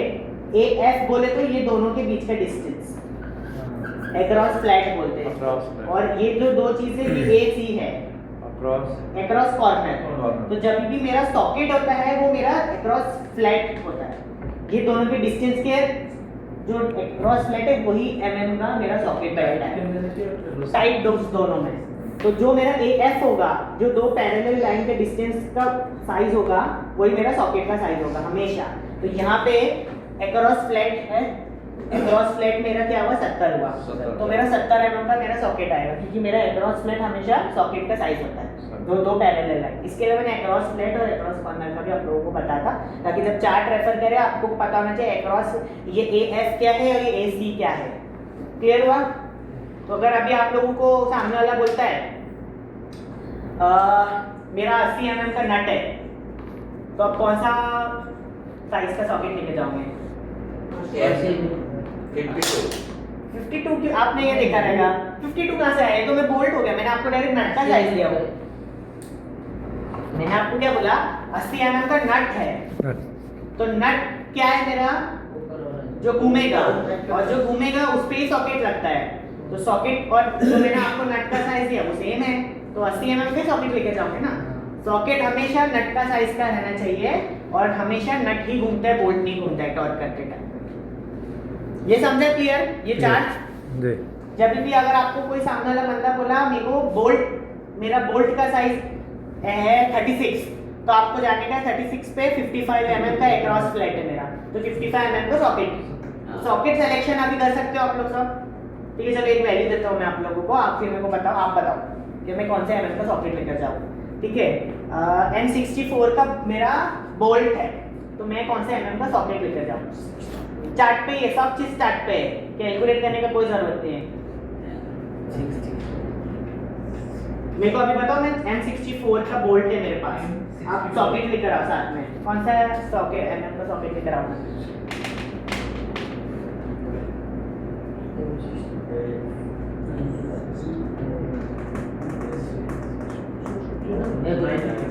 बोलो। यस 95 कैसे निकाला आपने? चलो आंसर राइट दिया, लेकिन आप मुझे बताओ 95 की बात है, यहाँ पे तो 103 भी है ना, यहाँ पे 109 भी है। आपने बोल्ट का साइज बोला है ना? यस वो तो करेक्ट है, मैंने आपको बोला M64 मतलब मेरा बोल्ट का साइज है, आपने आंसर दिया मेरा सॉकेट रहेगा 95 का, राइट आंसर। लेकिन मैं, मेरा क्वेश्चन है, मेरे को नहीं मालूम है 95 क्या है। समझो एग्जांपल, मैं बोला अरे यहाँ पे तो 109 का था भी था, आपने 109 का सॉकेट क्यों नहीं लाया? तो आप उसको आंसर क्या दोगे?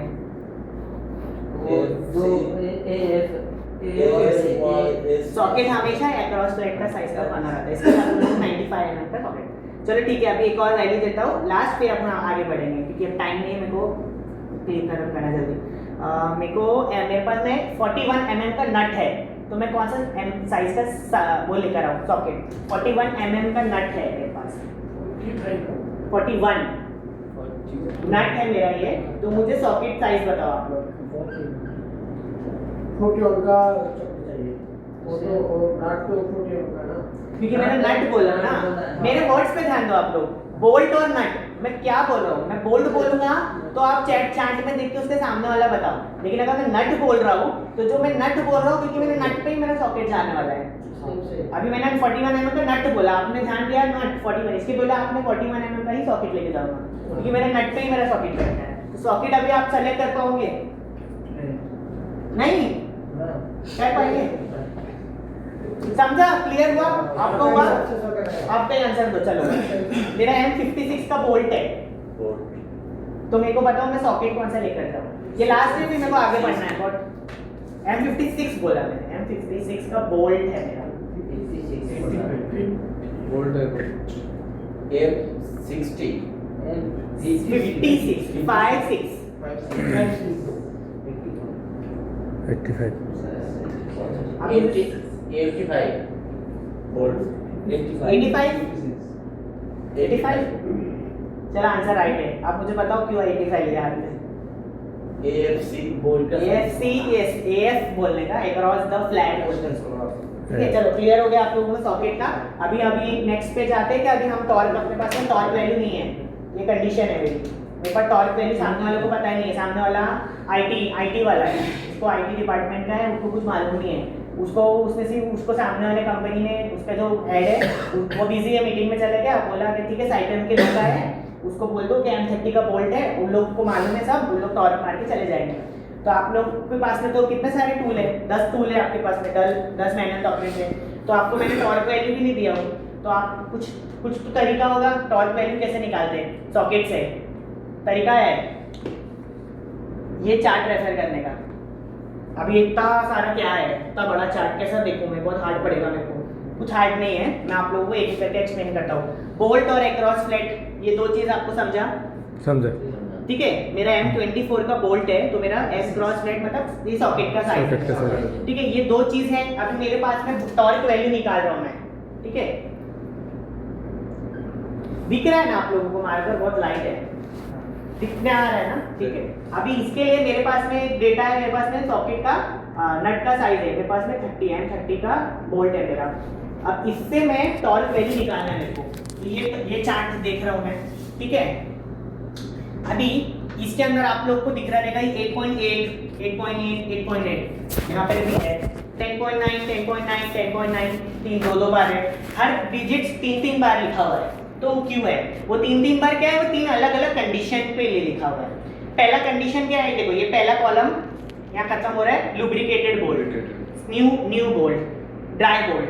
तो समझो सामने वाला जो बंदे को आपको टॉर्क वैल्यू नहीं मालूम है, तो सबसे पहले आप जाओगे इंस्पेक्ट करने के लिए। वो बोलेगा ठीक है, हम कल आने से पहले मैं आपके इधर एक विजिट करता हूँ, विजिट करके मेरे को आपका ये दिखा दो जिस पे मेरे को टॉर्क करना है। ये कब कंडीशन है? सामने वाले ने टॉर्क नहीं दिया है, हम टॉर्क वैल्यू निकाल रहे हैं अभी। तो वो टॉर्क वैल्यू निकाले तो अभी हम जाके देखेंगे। लुब्रिकेटेड क्या होता है? ऑयलिंग किया हुआ। ऑयलिंग किया हुआ है तो मतलब वो लुब्रिकेटेड होता है उसको। अगर वो सामने वाला बोले हाँ इसमें ऑयलिंग किया है, ऑयल लगाया है, ग्रीस लगाया है, वो बराबर से टाइट कर रहा है, तो वो कंडीशन क्या है मेरी? Lubricated condition. न्यू बोल्ट मतलब उसने हाल ही में न्यू बोल्ट रिप्लेस किया है। और ड्राई बोल्ट क्या होता है? बहुत टाइम से वो जंग लगा हुआ है, उसको कभी ओपन नहीं किया है, या उसमें कुछ मॉलिक्यूल कुछ ऑयलिंग नहीं किया है, बहुत रस्टी है, वो बहुत खुलने के लिए बहुत एफर्ट्स डालना पड़ेगा, तो वो है मेरी ड्राई कंडीशन। तो एज्यूम करते हैं कि वो जो सामने वाला जो बंदे ने न्यू बोल्ट डाला है, तो आप लोगों को पता है न्यू बोल्ट है, आपके पास में डेटा है, सॉकेट का साइज है आपके पास, और आपके पास में एक कंडीशन है कि वो न्यू बोल्ट है। तो दो कंडीशन हो गई मेरी, एक तो मेरे पास में सॉकेट का साइज है और ये। तो आप लोगों को ये और ये चार्ट अभी नहीं रेफर करना है, आप लोगों को सिर्फ न्यू बोल्ट का चार्ट रेफर करना है। आप लोग नहीं को न्यू बोल्ट, या तो आप फोन पे पूछ लो आप कैसा बोल्ट है, नया है, जंग लगा हुआ है, या ऑयलिंग करते हो आप, वो बोलेगा नहीं वो तो मैंने अभी 1 हफ्ते पहले ही न्यू बोल्ट डाला हूँ, बस उसको मुझे और टाइट करना है, फाइनल टाइम देने का है। तो आप लोग समझ जाएंगे ठीक है नया बोल्ट है। अभी ये नया बोल्ट, ये नया टेबल देख लिया। अब ये टेबल में आप लोग देखो 8.8 10.9 12.9 7. ये सब लिखा हुआ है। तो ये सब क्या है? अभी मेरे को बोलो मेरे पास M30 का बोल्ट है और आप बोलेंगे कि मैंने न्यू बोल्ट का ये लिया कंडीशन, तो ये मैं आगे इधर पे, तो ये लाइन में रेफर करूंगा, ये वाली लाइन, ये M30 पे मेरी ये लाइन जा रही है। ठीक है, अब इसके अंदर तो कितनी सारी वैल्यू है, तो मैं कौन सा लूँ? तो अभी आप देखो, अभी कभी आपने नोटिस किया रहेगा बोल्ट का जो हेड होता है उसके ऊपर है ना लिखा हुआ रहता है 8.8, 10.9, 12.9। वो क्या है, उसका ग्रेड है। ग्रेड मतलब वो कौन सा मटेरियल से बना हुआ है, मतलब स्टेनलेस स्टील है। अभी ये कैप, ये मेरा कैप है, ये कौन सा मटेरियल से बना है, प्लास्टिक के प्लास्टिक। मटेरियल। तो ये प्लास्टिक उसका ग्रेड हो गया। प्लास्टिक मतलब उसका ग्रेड मटेरियल के, अब ये टीवी बना है प्लास्टिक का या फाइबर का, तो वो उसका ग्रेड हो गया। वैसे ही जो ये बोल्ट्स बनते हैं वो फोर्ज बनते हैं, मतलब क्या उसको हीट ट्रीटमेंट करते हैं, उस पर हैमरिंग करते हैं या कहीं उसको कास्टिंग करता है, अलग अलग मैन्युफैक्चरिंग प्रोसेसेस है वो सब। तो वो सब में अभी नहीं जाएंगे, ग्रेड्स है। तो अब ये कैसे पहचानने का, सामने वाले को पूछने का, क्या अरे उसका ग्रेड क्या है, एटलीस्ट आप टॉर्क वैल्यू नहीं है तो आप मुझे ग्रेड बता दो, वो कौन सा मैन्युफैक्चर से आपने खरीदा है। तो वो बोलेगा अच्छा ठीक है रुको मैं देखता हूँ मैंने क्या ऑर्डर किया था। तो वो ऑर्डर पीओ देखेगा उसका, और उसमें से देख के बोलेगा हाँ इसमें तो लिखा है 10.9 कुछ तो लिखा है। तो वो आप समझ जाएगा 10.9 उसका क्या है, ग्रेड है। ग्रेट है। और अगर वो सामने वाले को फिर भी नहीं पता चला तो आप बोल्ट पे पीछे लिखा हुआ रहता है, नट के जो हेड है ना, मैं एक फोटो बताता हूँ।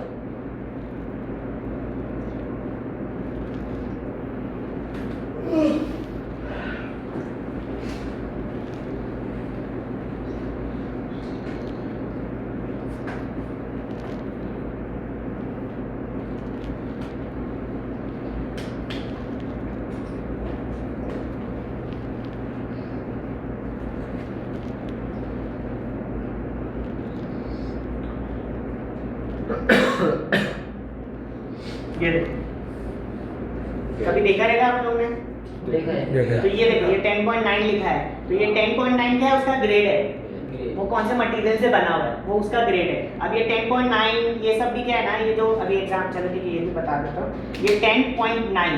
तो अभी समझो एक है ना स्प्रिंग है, ये रबर है।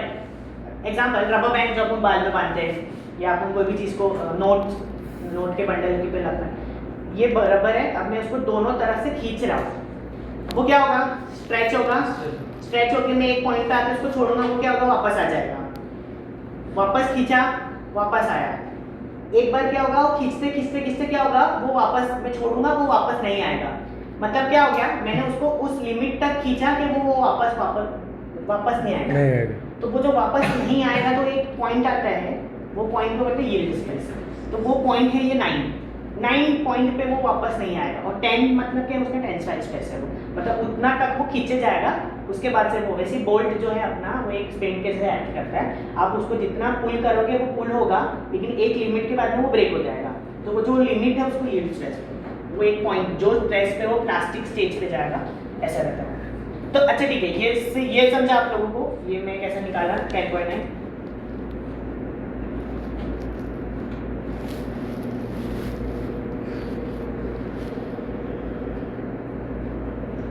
हाँ तो अभी ठीक है, अभी हमारे पास में 3 टॉर्क वैल्यू निकाल रहे हैं हम लोग। तो अपने पास में कौन सा डेटा है, मेरे पास में M30 का डेटा है। सॉकेट मेरा बोल्ट का साइज है M30 है। दूसरा कंडीशन क्या है हमारे पास, नहीं सॉकेट नहीं, हाँ बोल्ट नया है पुराना है, कैसा है, लुब्रिकेटेड है, नया बोल्ट है, नया बोल्ट वाला कंडीशन।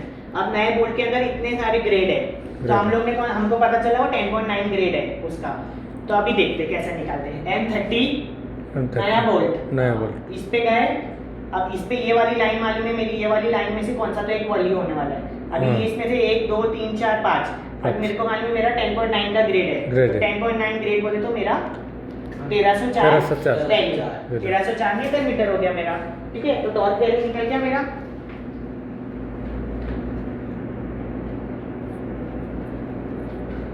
1304 Newton metre. ठीक है, अब आप निकाल सकते हो इसमें से। अभी बताओ मुझे कौन सा मॉडल लेके जाना, मेरे पास में टॉर्क वैल्यू है। अभी बताओ मुझे कौन सा वाला मॉडल लेके जा सकता हूँ मैं। 1304 1304 सही 1400, क्योंकि मेरा वो उसके अंदर बैठ रहा है। तो अपने सॉकेट लेकर गया है 46 का, और ये वाला मॉडल लेकर गया आप लोगों ने कौन सा वाला 1408। तो आपका टूल किट रेडी हो गया, समझ गया टॉर्क वैल्यू कैसे निकालते हैं, सॉकेट कैसे निकालते हैं, कंसेप्ट क्लियर हुआ? कुछ डाउट है अभी? नहीं सर। जल्दी मेरे को फिर आगे प्रोसीजर पे जाना है, वो मेन इंपॉर्टेंट है आज का टॉपिक। ये मैं फिर डिलीट करूँगा।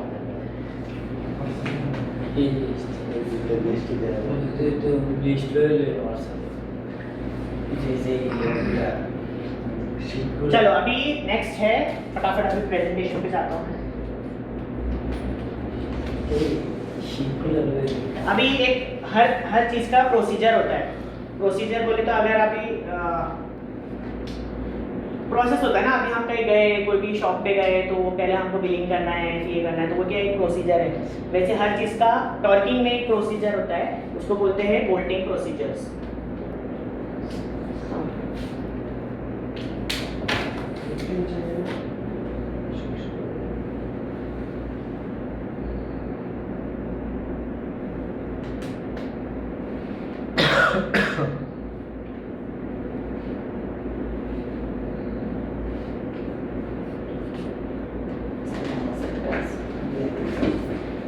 ये इम्पोर्टेंट है, ध्यान से देखना।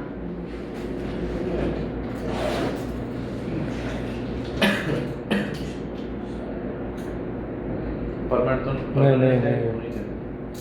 ब्लैक कलर चलेगा? बोर्ड मार्कर है, परमानेंट मार्कर है? परमानेंट परमानेंट रहेगा। परमानेंट है। परमानेंट है, इस पे नहीं होगा। बीच में मिटेगा नहीं होगा। ठीक है, अभी अपन लोगों ने प्रीवियसली अपने पास में क्या डेटा है, M30 का, ये क्या है मेरा बोल्ट है। बोल्ट है। अपन लोगों ने इसके ऊपर सॉकेट निकाल लिए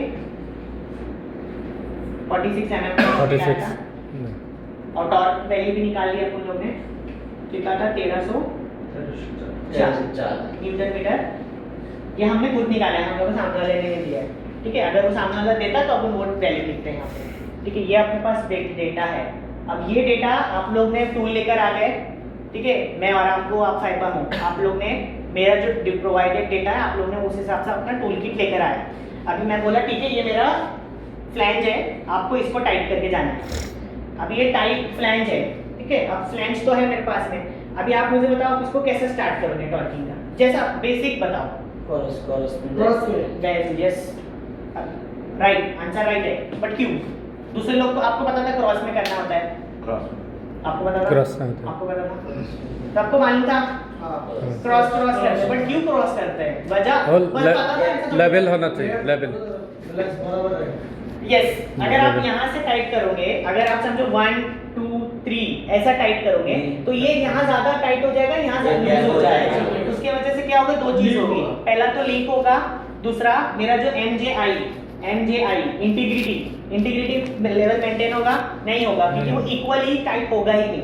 तो मेरा जो MJI मैकेनिकल जॉइंट इंटीग्रिटी वो मेरा अचीव ही नहीं होगा, पहला पॉइंट। दूसरा, उसके अंदर का जो गैस्केट है वो डैमेज होगा, क्योंकि आप एक तरफ से ज्यादा टाइट करोगे एक तरफ से तो वो दब जाएगा, उसकी वजह से मेरा लीक आएगा।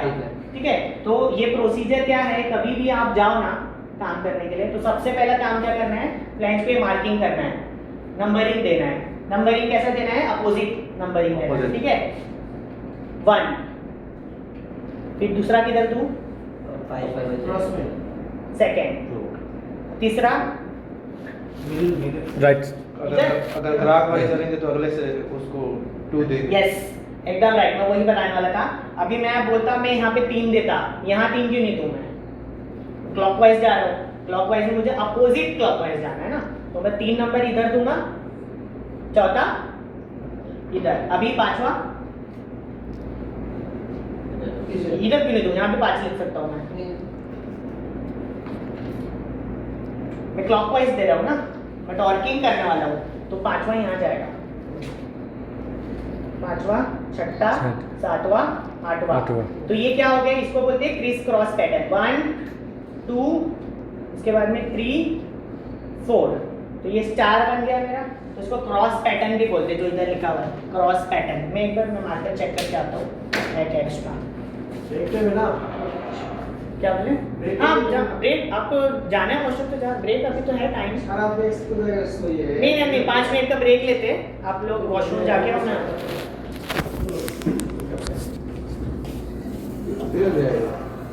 वॉशरूम मुझे फर्स्ट बताओ कि 30% इसका कितना आता है, कैलकुलेटर यूज करो। अभी हम साइट पे नहीं है, अभी हम ऑफिस में हैं। कितना है?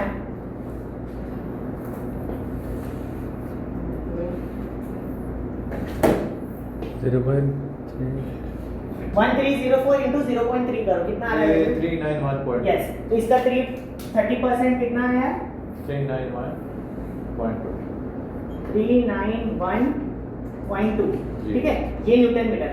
अब 3912 में क्या करूंगा, मेरे इस पे सेट करूंगा मैनुअल टॉर्क पे, वो गोल जो लंबा डंडी है उस पे 3912 सेलेक्ट मैंने वो किया। अब वो करने के बाद में सबसे पहले मैं पैरेलल मतलब अपना टॉर्किंग कर रहा हूँ। एक और चीज आएगा कि कभी भी आप टॉर्किंग करें तो फ्लैंज के फेस के सामने नहीं करना है। रीजन क्या है, अगर लाइन किसी ने ऑन कर दिया, लाइन ऑन कर दिया, आप उसके सामने खड़े हो, वो इतने प्रेशर से आता है अब आपको लग जाएगा वो। तो कभी भी टॉर्किंग करना है तो साइड में होके टॉर्किंग करना है, और आपका जो हेल्पर होगा वो उसके पीछे रहेगा।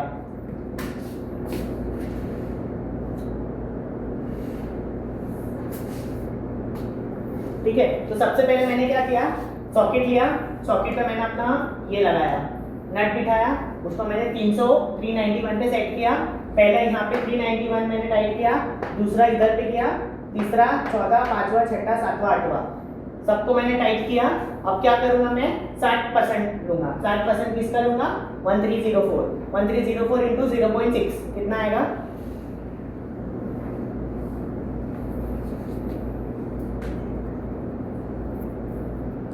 782.4 782.2 न्यूटन मीटर। अब मैं एक बार मैंने ये 391 को आटो पे मार दिया, अब मैं 60% ले रहा हूँ, तो 60% of what, 60% of torque value. तो टॉर्क वैल्यू मेरा है 782 सेट किया। 1 2 3 4 5 6 7 8 अपोजिट डायरेक्शन में मारा। थर्ड क्या है मेरा? 100% है, तो मैं क्या करूँगा, डायरेक्ट सेट करूँगा 1304 डायरेक्ट सेट करूँगा मेरे नैनो टॉप रेंज पे। उसके बाद में मैं करूँगा अपोजिट डायरेक्शन में टाइप करूँगा 1 2 3 4 5 6 7 8 लास्ट। ये 8 होने के बाद में वापस सेम उस पे ही सेट रहने के बाद में जो फाइनल चेक है वो मैं अपोजिट डायरेक्शन में नहीं करूँगा, वो मैं क्या करूँगा क्लॉकवाइज डायरेक्शन में चेक करूँगा। क्यों करूँगा मैं अपोजिट डायरेक्शन क्यों नहीं किया फोर्थ टाइम में? अभी अगर मैं थर्ड स्टेप में क्लॉकवाइज जाता तो वो सही होता क्या? नहीं होता, वो मेरा प्रोसीजर नहीं है। प्रोसीजर क्या है? अपोजिट टाइट करना है हमेशा। लेकिन जो चौथा वाला स्टेप है मेरा, उस पे तो मैं 100% ही मार रहा हूँ, लेकिन मैं क्लॉकवाइज मार रहा हूँ, सीधे हाथ पे मार रहा हूँ। क्यों मार रहे हैं? क्योंकि हमारा अगर 1 से स्टार्ट किया है तो 8 तक कंप्लीट पूरा उसको करना है। ओके, और कुछ दूसरा पॉइंट? मिसिंग नहीं, हमने स्टार्टिंग के 3 को क्या किया, अपोजिट में मारा, और चौथे वाले को मैंने सीधे पे मारा। वो तो हो गया ना, फिक्स हो गया। फिक्स हो गया इसलिए। अभी जब भी यस, अगर मैं 60% को मैं सीधे पे मारता तो वो मेरा अनइक्वल हो जाता, ऊपर नीचे हो जाता। थर्ड वाले को मैंने क्या किया, पूरा मार दिया, 1300 पे मार दिया। अब 1300 मार दिया तो आप लोगों को पता है कि मेरा हर बोल्ट पे 1300 न्यूटन मीटर लग गया है। तो अभी अगर मैं इधर मारूं तो वो कुछ नहीं होने वाला, क्योंकि मैंने सब 1300 न्यूटन मीटर पे तो आप 2 बार सेट कर रहे हो ना। तो 1300 से ज्यादा आप अगर करोगे तो अपोजिट पे मारना है, क्योंकि ज्यादा फिर वो एक जगह टाइट हो जाएगा। लेकिन अगर आपने थर्ड टाइम पर 1300 दिया है और वापस आप 1300 पे ही चेक कर रहे हो तो वो वापस थोड़ी ना होने वाला है। क्लियर हुआ सबको? क्लियर। इक्वल है, इसके लिए चौथे पे वापस एक बार चेक कर रहे हैं। चेक क्या करना है? चेक करना है कि बोल्ट घूम तो नहीं रहा है। कहते स्पैनर मारते हैं, उस पे रिंग साउंड आता है तो उस पता चलता है कि अपना बोल्ट टाइट हो गया नट। ये चीज सब क्लियर हुआ? चलो अभी थ्योरी फटाफट क्लियर करना है। ये देखो, पहला स्टेप हैंड टॉर्किंग प्रोसीजर बोलते हैं। फर्स्ट पास, इसको पास बोलते हैं, 4 पास होता है, first, second, third, fourth. First pass में कितने परसेंट पे मारना है? 30। सेकंड पे 60, फोर्थ थर्ड पे 100, फोर्थ पे 100, लेकिन क्लॉकवाइज डायरेक्शन में, और पहले के 3 अपोजिट डायरेक्शन में। उसको क्रिस क्रॉस पैटर्न बोलते हैं। ये देखो, इस पे भी 60% लेकिन अपोजिट डायरेक्शन, 100% अपोजिट डायरेक्शन। ये है final check in clockwise direction. देखो क्लियर हुआ? क्लियर। हाँ, अभी ये दो मेरे पाइप है और ये मेरे जो कैप्स है इसके वो है मेरे फ्लैंज है। अभी ये दो मुझे टाइट करना है। अभी एग्जांपल मुझे बताओ, अगर ये ऐसा रहेगा तो ये टाइट होगा क्या? नहीं होगा। क्यों? अप डाउन है। उसको टेक्निकल टर्म में बोलते हैं अलाइनमेंट। अलाइंड नहीं है ये। अलाइनमेंट सही करके अलाइनमेंट, अगर आपको पहले चेक करना है कि अगर वो अलाइंड है तो आप कर लोगे, अगर अलाइन नहीं है तो आप उसको अलाइन करना है। तो अलाइन करने का क्या मेथड है, कुछ पता है? राइट एंगल से स्पिरिट लेवल से आप सबसे पहले उसको मेजर करोगे। अगर स्पिरिट लेवल नहीं है तो क्या करोगे? राइट एंगल से चेक करेगा। यस, ट्रायंगल भी नहीं है आपके पास में। वो कार्ड है ना, कार्ड से चेक करते हैं। कोई भी चीज सीधी चीज होती है, अपना नॉर्मल फोन तो चलो ठीक है, अपने पास में कार्ड है, रूलर है, स्केल्स तो होती है, स्केल ठीक है, जिस पर अपन लोग लाइंस मारते हैं वो है। अच्छा, अगर ये चलो आगे बताता हूँ। अच्छा, एक बात बताओ, अभी मैंने ना आप लोगों को ये डेटा देने से पहले मैंने आपको एक डायरेक्ट फ्लैंज का डेटा देता हूँ कि B16.5 का मेरा स्टैंडर्ड का फ्लैंज है और 300 क्लास का मेरा फ्लैंज है, तो उससे आप लोग डिटेल निकाल सकते हो। अभी ये सब क्या है? ये ASME सुने हैं कभी? ASME, ASTM, ASME, ये सब क्या है? स्टैंडर्ड्स है। अभी एग्जांपल, अभी मैं ये शर्ट लेकर M साइज आता है, L आता है, M और L के बीच में कोई साइज आता है क्या? नहीं आता है। एक्सेल तो L के भी ऊपर हो गया ना, लेकिन ये सब क्या है? स्टैंडर्ड्स बने हुए। अभी अगर समझो मेरे को M टाइट होता है, L लूज होता है, तो मैं क्या करूंगा? L लूंगा और उसको टाइट करूंगा, लेकिन मेरे को अल्टीमेटली लेना क्या पड़ा है? L लेना पड़ा है। क्यों लेना पड़ा है? क्योंकि वो दोनों के बीच में साइज अवेलेबल ही नहीं है। मतलब वो सब क्या है? स्टैंडर्ड्स बने हुए। वैसे इंजीनियरिंग में जो फ्लैंजेस होते हैं, तो फ्लैंजेस अभी ऐसा थोड़ी होता है कि मेरी कंपनी अपना मैन्युफैक्चर करेगी, वैसा नहीं होता है। हर जगह पे सेम स्टैंडर्ड, मतलब जो ASME, American society of mechanical engineering, ASME जिसका फुल फॉर्म है, तो उन लोग ने स्टैंडर्ड्स डिजाइन किए। वो लोग डिजाइनर है फ्लैंज के, वो लोग ने सब डिजाइंस किए हैं। तो ये सब जो है ना 16.5, 16.7, 4.47, ये सब उनके स्टैंडर्ड्स है। तो अगर मैं आपको अगर बोल दिया ना क्या B16.5 का मेरा फ्लैंज है और क्लास जो है 300 क्लास है, उससे भी आप लोग ये निकाल सकते हो आपका बोल्ट वगैरह। ये चार्ट है, ये मतलब इतना यूज नहीं आता है, बट सेम आपके नॉलेज के लिए बता देता हूँ।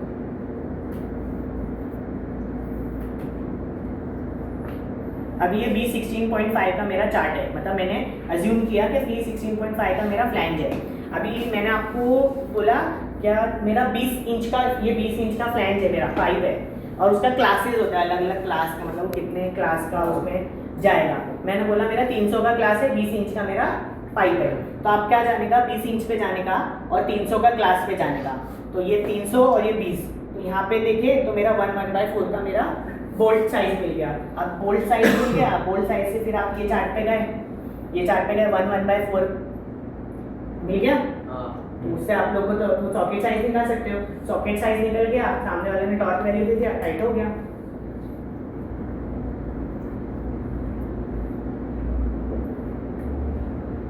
रिपेयर वर्क एरिया, अगर सामने वाले को टॉर्क वैल्यू पता नहीं है तो आप उससे इंजीनियरिंग ड्राइंग्स मांगो। इंजीनियरिंग ड्राइंग्स पे हर चीज़ लिखा हुआ रहता है, कितना टॉर्क है, क्या बोल्ट का साइज है, क्या नट का साइज है, तो उससे भी देख के आप लोग आपका टॉर्क वगैरह, अपना सॉकेट वगैरह सेलेक्ट कर सकते हो। आइसोलेशंस क्या होता है? कोई भी चीज़ को अगर मैं वर्क एरिया में काम कर रहा हूँ और काम करते करते कोई सामने से आ जाता है तो मैं डिस्टर्ब हो जाऊंगा। इन बिटवीन अगर कोई काम में आ रहा है, अगर अभी ट्रेनिंग चल रही, कोई बीच में आ गया तो वो क्या कर रहा है? मुझे डिस्टर्ब कर रहा है, तो मैं आगे नेम प्लेट लगा पता है कि training under going, training is in process, तो वो सामने वाला देख के अंदर नहीं आएगा। अभी क्लीन हो रहा है तो क्लीनर्स लोग एक साइन बोर्ड लगाते हैं, क्लीनिंग अंडर प्रोसेस। क्यों? फर्श गीला है, आप आओ नहीं, आप गिर जाओगे, तो वो एक आइसोलेट कर रहे हैं जगह को, मतलब बैरिकेशन लगाना या उस पर साइन बोर्ड लगाना। आपने जो HSE वाला है, जो सेफ्टी ऑफिसर है, उसको बोल के रखना कि यहाँ काम हो रहा है, किसी को अलाउ नहीं करो, क्योंकि वो क्रिटिकल काम है। हैंड टॉर्किंग में इतना क्रिटिकल नहीं है, बट आप जब वो पंप और जो टूल चलाओगे, वो टूल्स चलाते हैं वो बहुत प्रेशर से चलता है, तो उससे अगर आप समझो 2 बंदे काम कर रहे हो और तीसरा बंदा अचानक आ जाता है तो उससे ये लोग डिस्ट्रैक्ट होके उनको इंजरी हो सकती है। तो इसके लिए आइसोलेशन करना बहुत जरूरी है। इंस्पेक्शन, ये देखो गैप फिलर गेज, पता है क्या होता है? फिलर गेज बोले तो दो दो दो चीज़ के बीच का जो गैप है उसको मेजर करने के लिए फिलर गेज होता है। इससे वो थिकनेस पता चलता है कि वो कितना थिक कितना लोग का गैप है। ये गैप मेजरमेंट फ्लैंज के बीच में जो डिस्टेंस होता है उसको मेजर करने के लिए गैप मेजरमेंट इंस्ट्रूमेंट यूज होता है। मॉलिकॉट्स बोले तो लुब्रिकेशन ऑयलिंग है, जो अपन कभी भी बोल्टिंग करने से पहले उसको ऑयलिंग डालते हैं। क्यों? ताकि फ्रिक्शन ना हो। फ्रिक्शन पता है क्या होता है? फ्रिक्शन मतलब तो दो मैकेनिकल आइटम्स एक दूसरे से टच कर रहे हैं, टच करने से क्या होता है दोनों एक दूसरे से मिलते हैं, मिलने की वजह से हीट जनरेट होती है। हीट जनरेट होती है तो नट पे केमिकल रिएक्शन होता है और नट फेल होने के चांसेस है। और दूसरा वाइब्रेशन, उससे वाइब्रेशन दो ऑब्वियसली ना, दो चीज़ एक दूसरे से मिल रहा है मैकेनिकल आइटम्स, तो वाइब्रेशन क्रिएट होता है। वाइब्रेशन क्रिएट होने की वजह से मेरा बोल्ट पे फर्क पड़ता है, स्ट्रेस आता है। देखो ये है हाइड्रोलिक मशीन, ये कभी देखा है वाला मशीन? देखा है, मैं नीचे है, मैं आपको बताऊंगा हमारा टूल कैसे दिखता है। ये है हाइड्रोलिक मशीन, ये है मेरा सॉकेट। अब अगर समझो आप हैंड टॉर्किंग कर रहे हो तो आप ये वाला इस पे माउंट करोगे, ये मैनुअल टॉर्क रेंच है और ये सॉकेट है, ये मेरा टूल है और ये मेरा सब नट है। ये क्या है? नट है ना, क्या बोल रहे हैं? नट है। ये इसके अंदर ऐसे बॉक्स में आता है।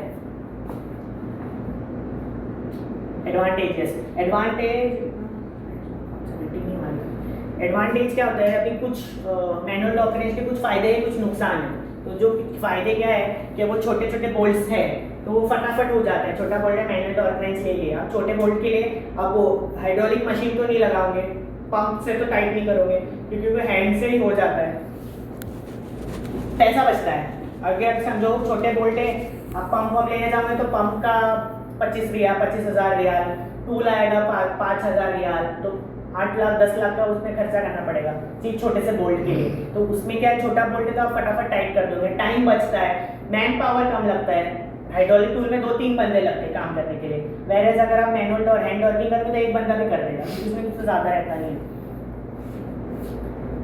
7/8 इंच का जो बोल्ट है which is equal to 22 mm, इसके नीचे अगर हुआ तो आपको हैंड टॉर्किंग करना है।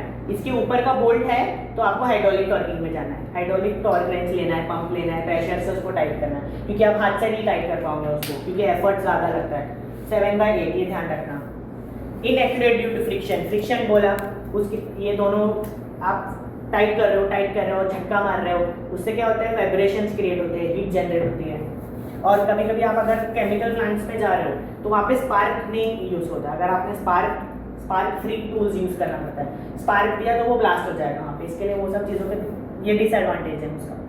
स्टोरेज, अभी एग्जाम्पल अगर आपने ये अपनों ने ये 391, 782 ये सब मार तो दिए, लेकिन आप उसको प्रूफ कैसे करोगे कि मैंने इस पर इतना मारा है? डॉक्यूमेंटेशन।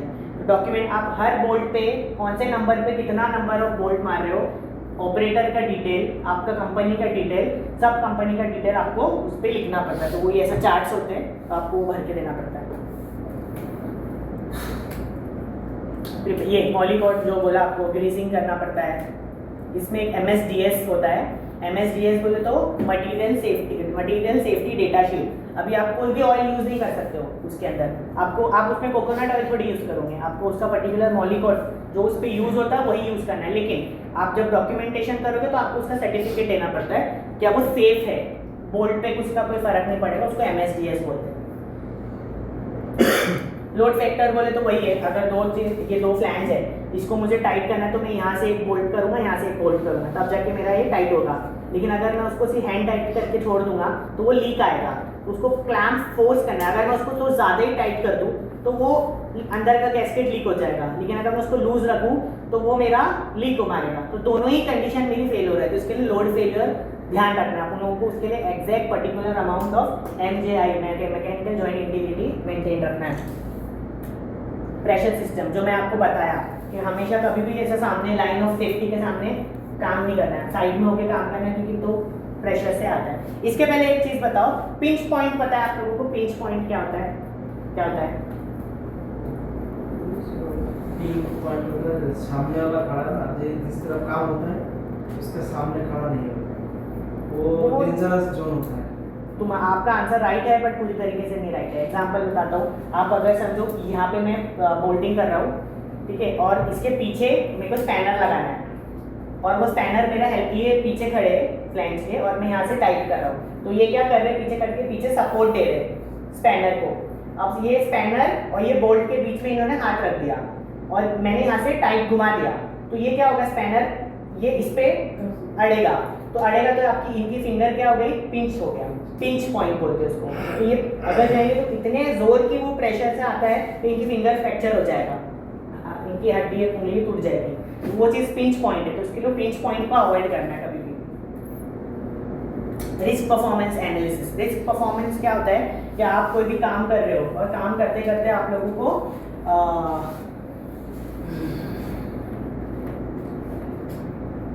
क्या था, रिस्क एनालिसिस। हाँ, मतलब आप लोगों को सामने वाले को बताना है कि रिस्क क्या क्या होगा उसके अंदर और उससे हम कैसे बच सकते हैं। रिस्क क्या क्या होगा, सबसे पहले बैकअप रेंच। बैकअप रेंच मतलब बोले तो पीछे वाला जो है ये है स्पैनर लगा रहे हैं, तो उससे क्या होगा, अगर वो हैमर क्रैक्ड है तो वो क्या होगा, अगर मैंने यहाँ से टॉर्किंग दिया, वो क्रैक्ड है मतलब वो मजबूत नहीं है, वो टूट जाएगा, सामने वाले को हिट करेगा, मेरा बोल्ट टूट सकता है, या मेरा फ्लैंज के ऊपर कुछ लग गया, सामने वाले को लग गया, किसी और को लग गया, तो ये एक रिस्क पॉइंट है। मैनुअल टॉलरेंस, वो भी देखना है, इंस्पेक्ट करना है। कैलिब्रेशन जिसको बोलते हैं, कैलिब्रेशन क्या होता है पता है, हम 6-6 महीने में अपना चेकअप, बॉडी चेकअप कराते हैं। क्यों कराते हैं, चेक करने के लिए कि मैं फिट हूँ कि नहीं। वैसे ही टूल को भी कैलिब्रेशन की ज़रूरत होती है, उससे ये पता चलता है कि वो टूल बराबर से चल रहा है कि नहीं। अगर मैंने 100 मारा, 100 न्यूटन मीटर, तो वो 100 जा रहा है कि नहीं, वो मैं कैसा प्रूफ करूँगा, कैलिब्रेशन सर्टिफिकेट पे ये वैलिड है, ये कैलिब्रेटेड है, मतलब ये करेक्ट यूज चल रहा है। इसके लिए कैलिब्रेशन वगैरह चेक करना है। प्रोडक्ट कंटामिनेशन बोले तो जैसे कि मैंने आपको बताया कि कोई भी हजार्डस जगह पे केमिकली रिएक्ट ना करे, उसके वजह से सामने वाले को प्रॉब्लम नहीं होना चाहिए, तो बहुत सारी डिजीज का प्रॉब्लम हो जाता है। आइसोलेशंस करो। लर्निंग आउटपुट 1 जो ये है, अभी ये क्लियर हुआ, इसके अंदर हमने सब बेसिक्स कैसा होता है, क्या प्रोसीजर है, सॉकेट कैसे सेलेक्ट करने का, टूल कैसे सेलेक्ट करने का, वो सब देखा। अभी इसके अंदर हम देखेंगे 3 चीज़। एक है dismantling, second assembly, third inspection. ये है LOI2 जो ये मेरा है, ठीक है। अब इसके अंदर देखेंगे कि कैसे, अभी हम एक बार, अच्छा शटडाउन पता है सबको, शटडाउन के लिए हम लोग जाते हैं। शटडाउन में क्या होता है, शटडाउन क्यों करते हैं हम लोग,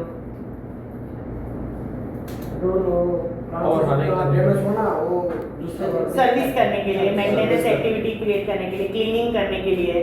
अभी अगर आप कोई रिफाइनरी में गए, उसके अंदर बहुत सारा लिक्विड्स है, तो वो इतना केमिकली रिएक्ट क्या होता है ना, जो अंदर का जो पाइप का एरिया होता है वो लोग डैमेज हो जाता है, गंदा हो जाता है, उसको क्लीन करने के लिए करना, ताकि वो मेरे अंदर का जो लिक्विड है वो कंटामिनेट ना हो, मतलब वो गंदा ना हो, कुछ प्रॉब्लम ना हो उससे। तो उसके लिए शटडाउन होते हैं। तो शटडाउन में अगर ये फ्लैंज है समझो, अब ये तो 8 बोल्ट का है, 16 बोल्ट के होते हैं, 32 बोल्ट के होते हैं, 64 बोल्ट्स के भी होते हैं, वो इतने से नहीं तो बहुत बड़े बड़े होते हैं। तो अगर एक बात बताओ, आप बड़े बड़े कर रहे हो तो आप सबसे पहले चीज़ क्या करोगे, उसको डिटॉर्क करोगे, डिसमेंटल करोगे, डिसअसेंबली करोगे। तो यहाँ पे भी लिखा है ना, डिसअसेंबली, रिमूवल एंड इंस्पेक्शन। उसको खोलोगे, फ्लैंज को चेक करोगे कि वो बराबर से इसका गैसकेट डैमेज नहीं है कि नहीं। अगर डैमेज नहीं है, हमेशा गैसकेट को रिप्लेस करना, क्योंकि वो इतने टाइम तक का वो अंदर फ्लूइड फ्लो होता है, उसकी वजह से वो डैमेज हो जाता है, तो आपको गैसकेट को चेंज करना है। दूसरा, जो फ्लैंज का जो फेस है उसको भी चेक करना है कि वो क्रैक नहीं है, प्लेन है कि नहीं, वगैरह वगैरह। अभी देखो, अभी आप खोलोगे तो खोलने से पहले सपोर्ट्स देना है, क्योंकि अगर आपने खोल दिया वो नीचे गिर जाएगा।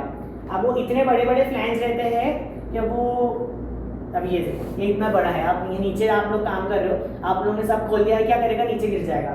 तो नीचे गिरने से पहले आप लोगों को क्या करना है, ऐसे सपोर्ट्स देना है, जिसको आप हाइड्रा पे भी कोई कोई लगाता है, हाइड्रा सब है ना, उस सबसे चेन पुलिस वो सब लगाते हैं इसमें।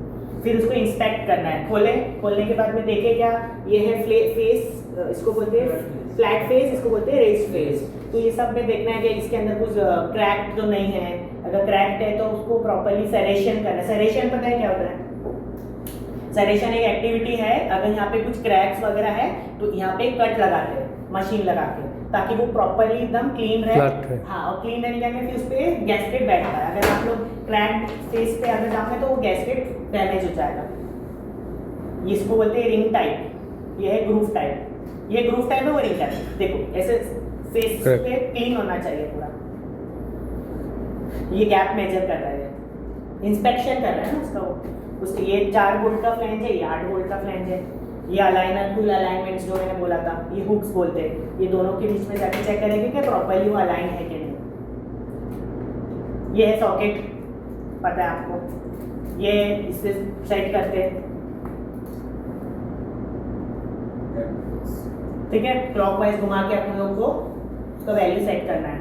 Direction switch, torque, D torque, loosening, tightening, click sound. अच्छा, इससे ये अभी क्या कर रहा है, उसको टाइट कर रहा है। ब्रेक साउंड मतलब एक आप घुमाए। अच्छा एक बात बताओ, आप लोग टॉर्किंग उसमें घुमाने लगे तो आपको कैसा पता चलेगा मेरा हो गया है, टाइट हो गया है? वो उधर से साउंड आता है। यस, साउंड आता है, क्लिक साउंड आता है, ब्रेक ऐसा कट करके आवाज आता है, तो उससे पता चलता है कि मेरा टाइट हो गया है। और दूसरा ये है कि मेरा बोल्ट घूमना बंद हो जाएगा। बोल्ट मेरा जो नट है वो घूमना बंद हुआ मतलब वो और साउंड आ गया, मतलब मेरा टाइट हो गया।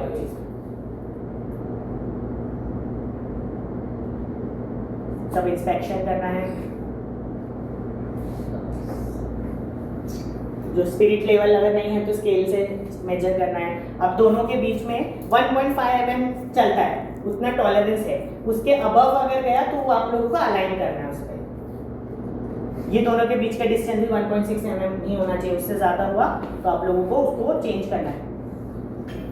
पैरेलल, एक दूसरे से एकदम पैरेलल फ्लैंज होना चाहिए, तभी अगर ऐसा होगा तो फिर वो प्रॉपर्ली, या एकदम टेढ़ा हो गया तो मेरा गैस्केट ही लीक आ जाएगा उसके अंदर। तो 0.8 mm चलता है इतना टिल्ट, उसके बाद में टेपर नहीं चलेगा 0.9 पे।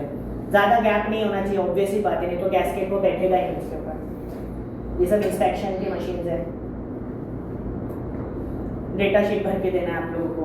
तो हम लोग ने LOI 1 और LOI 2 में क्या सीखे, टाइटनिंग टॉर्किंग क्या होता है, फिर बेसिक्स है उसका। ओके भैया, तो बेसिक्स है, ठीक है, बेसिक्स है। हम लोग ने, अच्छा ओके सॉरी, LOI 1, LO मतलब क्या है, लर्निंग आउटकम। हम लोग ने इससे क्या सीखा आज, तो 2 लर्निंग आउटकम्स थे। First LOI 1 is LOI 01 is learning output 1, learning output 2। Learning output 1 में हम लोग ने देखा, ठीक है, लाइन बाय लाइन ये समझा ना आप लोगों को प्रोसीजर। और कुछ डाउट है तो आप लोग प्लीज़ पूछो, ऐसा कोई वो नहीं है। जाने के टाइम पे मैं आपको मेरा कार्ड दूंगा, विजिटिंग कार्ड, उस पर आप लोगों को कुछ भी प्रॉब्लम है, कुछ भी चार्ट्स चाहिए, जो मैंने आप लोगों को सब बताया वो आप लोग मेरे से मांग सकते हैं, मैं आपको फॉरवर्ड कर दूंगा। कि जो भी आपका सर्टिफिकेट है वो आपकी कंपनी को भेजेंगे हम लोग। आपका सर का नाम क्या है जिसको आप लोग रिपोर्ट करते हो? आई थिंक गोपान ऐसा कुछ नाम है शायद उनका, जिन्होंने हम लोग को मेल किया था। मैं बताता हूँ मैनेजमेंट का आपका जीमेल क्या है? गोपान सर और सतीश। ऑफिस का। अच्छा, साइट पे आप लोगों का कोई सीनियर है या कुछ कांटेक्ट डिटेल्स है आपके पास में? क्योंकि मुझे आप लोगों के सर को भी, आपको सर्टिफिकेट नहीं चाहिए क्या? चाहिए कार्ड चाहिए ना? चाहिए सर। तो मैं किसको दूँ? अच्छा, आप लोग साइट पे आपका सुपरवाइजर कोई होगा हो गया है। या आपके कोई ऊपर होगा, तो वो आप लोग के पास में नंबर या ईमेल आईडी वगैरह होगा, तो जाने के टाइम वो मुझे देके जाइएगा। व्हाट्सएप नंबर, यस, कुछ भी चलेगा। और जितने भी वहाँ आसपास के जो QC वाला है, XY, जितना भी आप लोगों के पास में साइड पंप की डिटेल्स है वो मुझे दे दीजिएगा, ठीक है। अभी हम लोग क्या करेंगे, ये एक फॉर्म है, ये मैं आप लोगों को दूंगा, ये फॉर्म आपको भरना है, ठीक है। उसके पहले ये फाइनल फिनिश कर दे कि फिर हम प्रैक्टिकल के लिए भी जाना है, ठीक है। पहले हम लोगों ने देखा स्टार्टिंग में मॉर्निंग में टाइटिंग एंड लूजनिंग होता क्या है। Second, prepare work area and material, मतलब आप टूल ले, आप साइट पे आ रहे हो तो साइट पे आने के पहले आप लोगों को कौन सा टूल लेकर आना है वो देखा। थर्ड, कैसा इंजीनियरिंग ड्राइंग्स है, आइसोलेशंस क्या क्या करना है। फिर टॉर्किंग का मेथड्स देखे, अपन लोगों ने फैक्टर्स देखे कि कैसे कैसे सेलेक्ट करना है टूल को, सॉकेट कैसे निकालना है, टॉर्क वैल्यू को कैसे निकालना है, ठीक है। उसके बाद में हम लोगों ने अपना टॉर्किंग प्रोसीजर देखा। टॉर्किंग प्रोसीजर क्या होता है जो हम लोगों ने देखा, 4 पास। पहले पास में कितने परसेंट पे मारना है? 30%। Second 60, fourth 100, third 100, fourth 100। और उसमें से डायरेक्शन कौन सा रहेगा? पहले 3 पे क्लॉकवाइज, अपोजिट ऑपोजिट और फोर्थ वाला क्लॉकवाइज। Clockwise। और चार्ट्स देख के रेफर करते कैसा है, अगर आपके पास में टॉर्क वैल्यू सामने वाले ने दिया तो अच्छी बात है, अपन लोग डायरेक्टली अपना जो कैटलॉग है उससे अपन लोग जो अपने इन्वेंटरी में पड़ा है उससे अपन लोग टूल सेलेक्ट करेंगे। नहीं तो टॉर्क वैल्यू निकालते कैसे है, 3 कंडीशन है। पहला, अपने पास में नट का साइज होना चाहिए, बोल्ट या नट का। दूसरा, वो बोल्ट का कंडीशन क्या है, नया बोल्ट है, ड्राई बोल्ट है या लुब्रिकेटेड है। लुब्रिकेटेड मतलब ऑयलिंग किया हुआ। अगर वो नया बोल्ट है तो नया बोल्ट का चार्ट देखना है, ड्राई है मतलब बहुत रस्टी है, बहुत जंग लगा हुआ है तो वो वैसा वाला देखना है। थर्ड में ये चीज़ देखना है क्या, हाँ ऑयलिंग किया हुआ है तो वो प्रेफर करना है। फोर्थ, उसमें कौन से ग्रेड का है। ग्रेड आप लोगों ने देखा था उसके अंदर अलग अलग केस में B7, 10.9, 8.8, उससे आप लोग टॉर्क वैल्यू निकालेंगे। टॉर्क वैल्यू से हम लोग क्या सेलेक्ट करेंगे, अपना टॉर्क रेंज।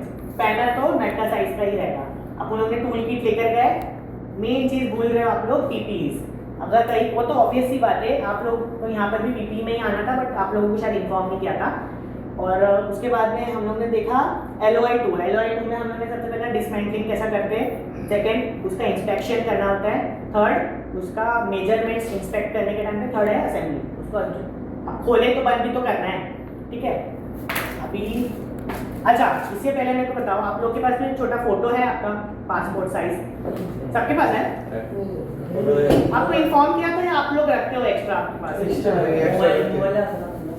ये मोबाइल में भी रहेगा, चलेगा अगर किसी के पास नहीं है तो? नहीं, मेरे पास नहीं। आपके पास नहीं है, बाकी सबके पास है। फोटो छोटा वाला आपके पास भी है, ठीक है। आपका पासपोर्ट का मोबाइल में है, पासपोर्ट का फोटो या कुछ भी मोबाइल में है। इकामा तो अगर पासपोर्ट नहीं है तो मैं लूंगा, लेकिन मेरे को मेन चाहिए पासपोर्ट। आपके पास पासपोर्ट का फोटो है मोबाइल में?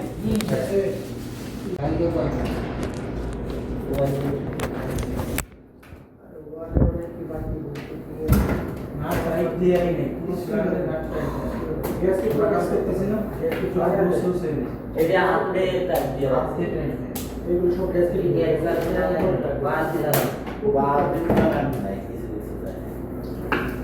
দাম মিলাই গেছে আটা সানাটা আমি একটা সানা নাম করে তো 11 सुपर काम बाकी बुलाया उससे गैस की डाला एनर्जी को एयरपोर्ट है तो स्टार्ट करेंगे? हाँ, स्टार्ट ओके। करेंगे। तो हम लोग लास्ट टाइम पर देख रहे थे क्या, टॉर्किंग और क्वेश्चन है बोलिए ना।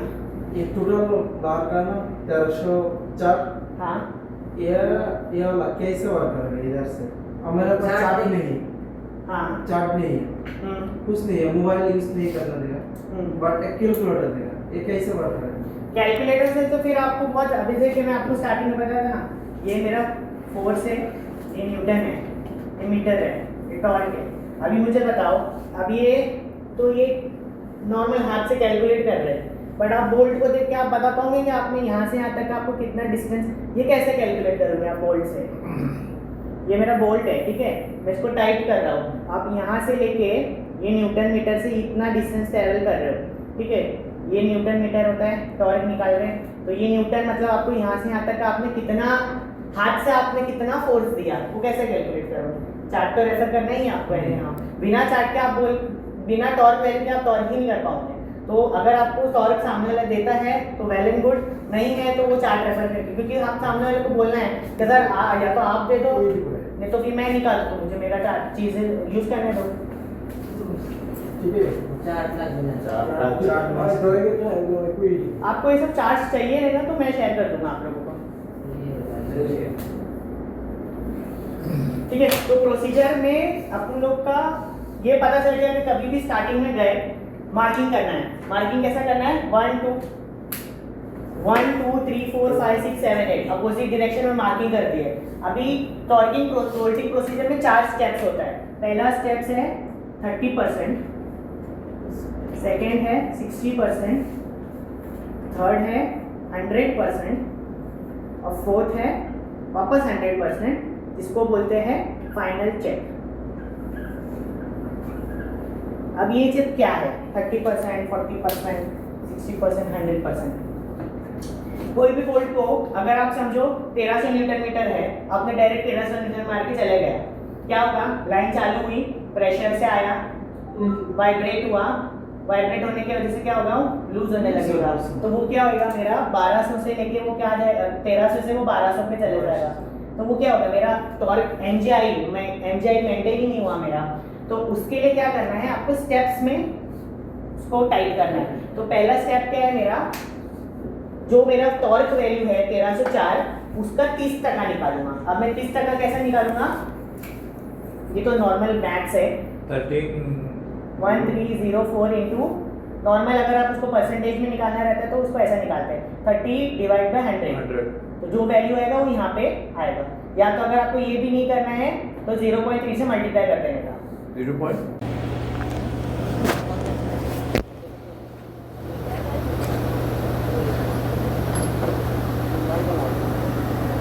ओके, अच्छा बताइए।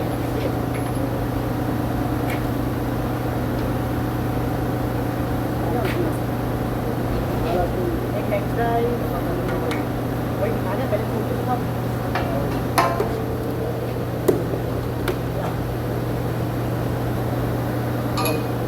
ये हैंड ड्राइव है, मतलब ये दो हाइड्रोलिक टूल है।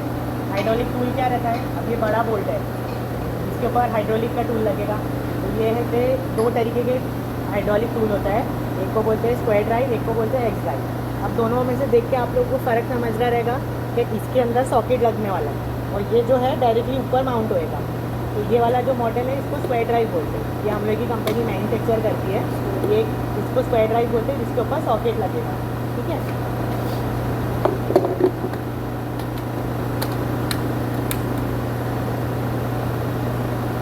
ये टूल है, ठीक है। अब ये टूल के दो कपलर्स बोलते हैं इसको, दो टूल पे होज लगेगा, होज पाइप, वो देखो वहाँ पे पाइप है, वो पाइप दिख रहा है, हाँ, वो प्रेशर पाइप है, पे। उसके बाद में पंप है, यहाँ पे भी पंप है। वो दो होज के दो, एक एंड यहाँ कनेक्ट होगा, दूसरा एंड वो पंप में कनेक्ट होगा। पंप चालू करेंगे, पंप दो तरीके के होते हैं, एक होता है इलेक्ट्रिकल, एक होता है न्यूमेटिक। पहला होता है इलेक्ट्रिक, बोले तो वो इलेक्ट्रिसिटी से चलेगा इनपुट, और आउटपुट वो देगा हाइड्रोलिक। फिर आउटपुट इसके यहाँ पर आएगा प्रेशर, ये आगे घूमेगा, ठीक है, ये घूमेगा, ये घूम के इसके आगे क्या लगेगा, ये छोटा वाला है। ऐसे बड़े बड़े देखो यहाँ पे बहुत सारे सॉकेट ऊपर रखे हुए हैं, ठीक है। एज पर स्क्वायर ड्राइव वो उसका सॉकेट होगा, फिर वो आगे टाइट होगा, तो इसको बोलते हैं टूल। ये रिएक्शन आप इससे बाजू वाले इससे सपोर्ट लेते हैं, ठीक है। ये हाइड्रोलिक के मॉड्यूल में होता है। आप लोग अगर हाइड्रोलिक मॉड्यूल लेते तो आप लोगों को ये भी ट्रेनिंग होता है, बट अभी आज हम लोग करने वाले हैंड ऑयल।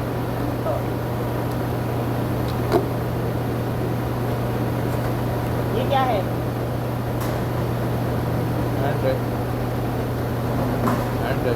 एंड टाइटनिंग तो प्रोसीजर हो गया। ये क्या है, इसको कुछ बोलते हैं मैनुअल टॉर्क रेंच, ठीक है। टॉर्क रेंच इसके अंदर एक अलग तरीके के आता है, पीछे स्विच होता है, डायरेक्शन स्विच बोलते हैं जिसको। अगर टाइट करना है तो वो टॉर्किंग पे डालने का, लूज़ करना है तो वो लूजनिंग पे करना है।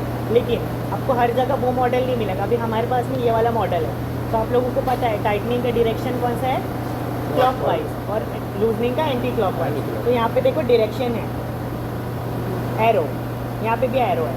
अभी कभी भी मैं टाइट करूँगा तो मैं ऐसा रख के टाइट करूँगा, अभी ये एरो मेरा ऊपर उधर जा रहा है, वहाँ जा रहा है, तो मतलब ये क्या है, ये लूज़ हो रहा है। अब लूज़, और अगर मुझे टाइट करना है तो मैं क्या करूँगा, इसको घुमा दूँगा, घुमा के ये जो मेरा है वो मैं नीचे कर दूँगा। नीचे करके जो मेरा ये सॉकेट है वो मेरा सॉकेट यहाँ बैठेगा और मेरा ये इस पर टाइट होएगा, ठीक है।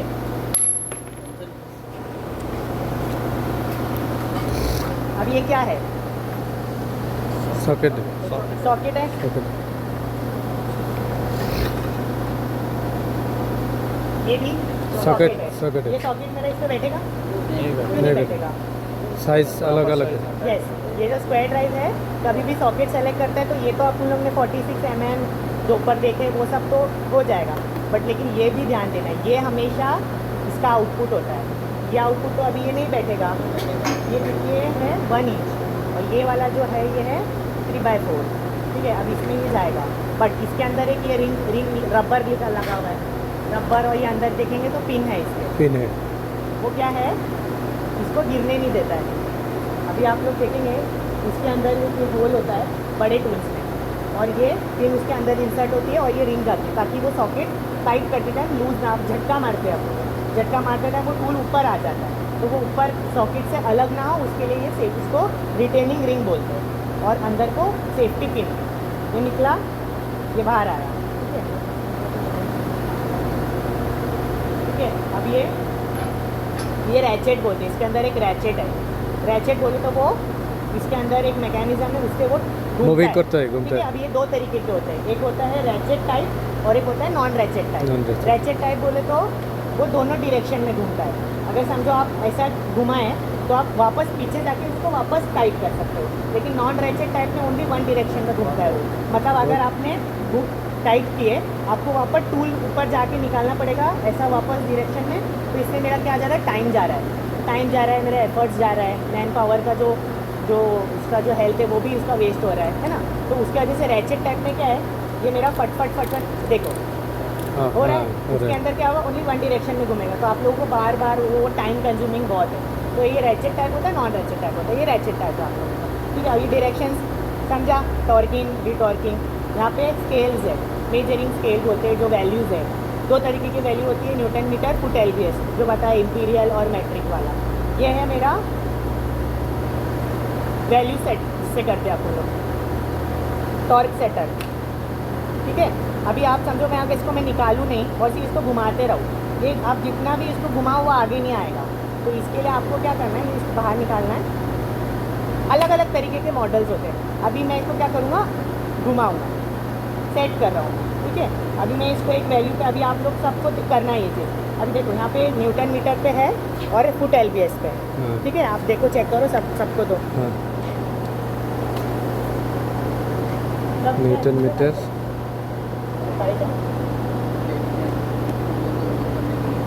LBF। अभी हम लोग को ये इससे लूज़ करना है क्योंकि ये पूरे टाइट है ऑलरेडी, तो पहले क्या करेंगे, हम लोग इसको लूज़ करेंगे फिर इसको टाइट करेंगे, ठीक है। आप सब एक बार देख लो, फिर एक एक करके आओ, लूज़ करो, और एक करके एक बंदा लूज़ करो, एक बंदा टाइट करो।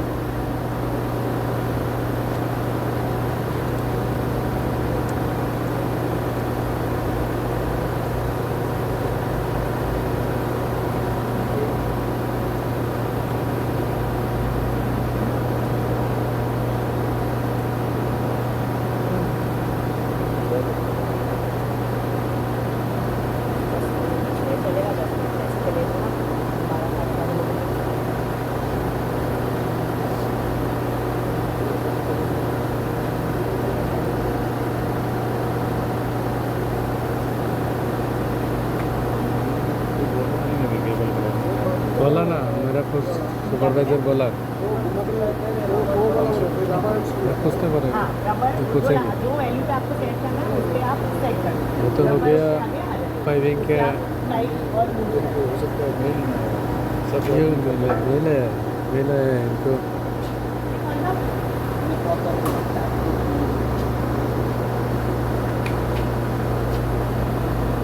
मेल नहीं आएगा तो भेजेगा नहीं, मेल आया इसीलिए तो भेजा है, रहता है ये भी तो उन लोगों के साथ मिलकर तो काम करेंगे, इंस्ट्रूमेंट का ठीक है, काम तो अभी एक ऐसे एक होता आओ, है। ये सब टाइट है, आपके पहले वाला जो बैच आया था वो लोग ने इसको टाइट किया, पहले लूज़ किया था फिर टाइट किया था, तो अभी आप पहले लूज़ करोगे फिर वापस टाइट करोगे, तो आप लोग 10 जन हो, 4 जन टाइट करो, 4 जन लूज़ करो और 2 जन वापस उसको टाइट करो, ठीक है। आ जाओ, तो एक आता है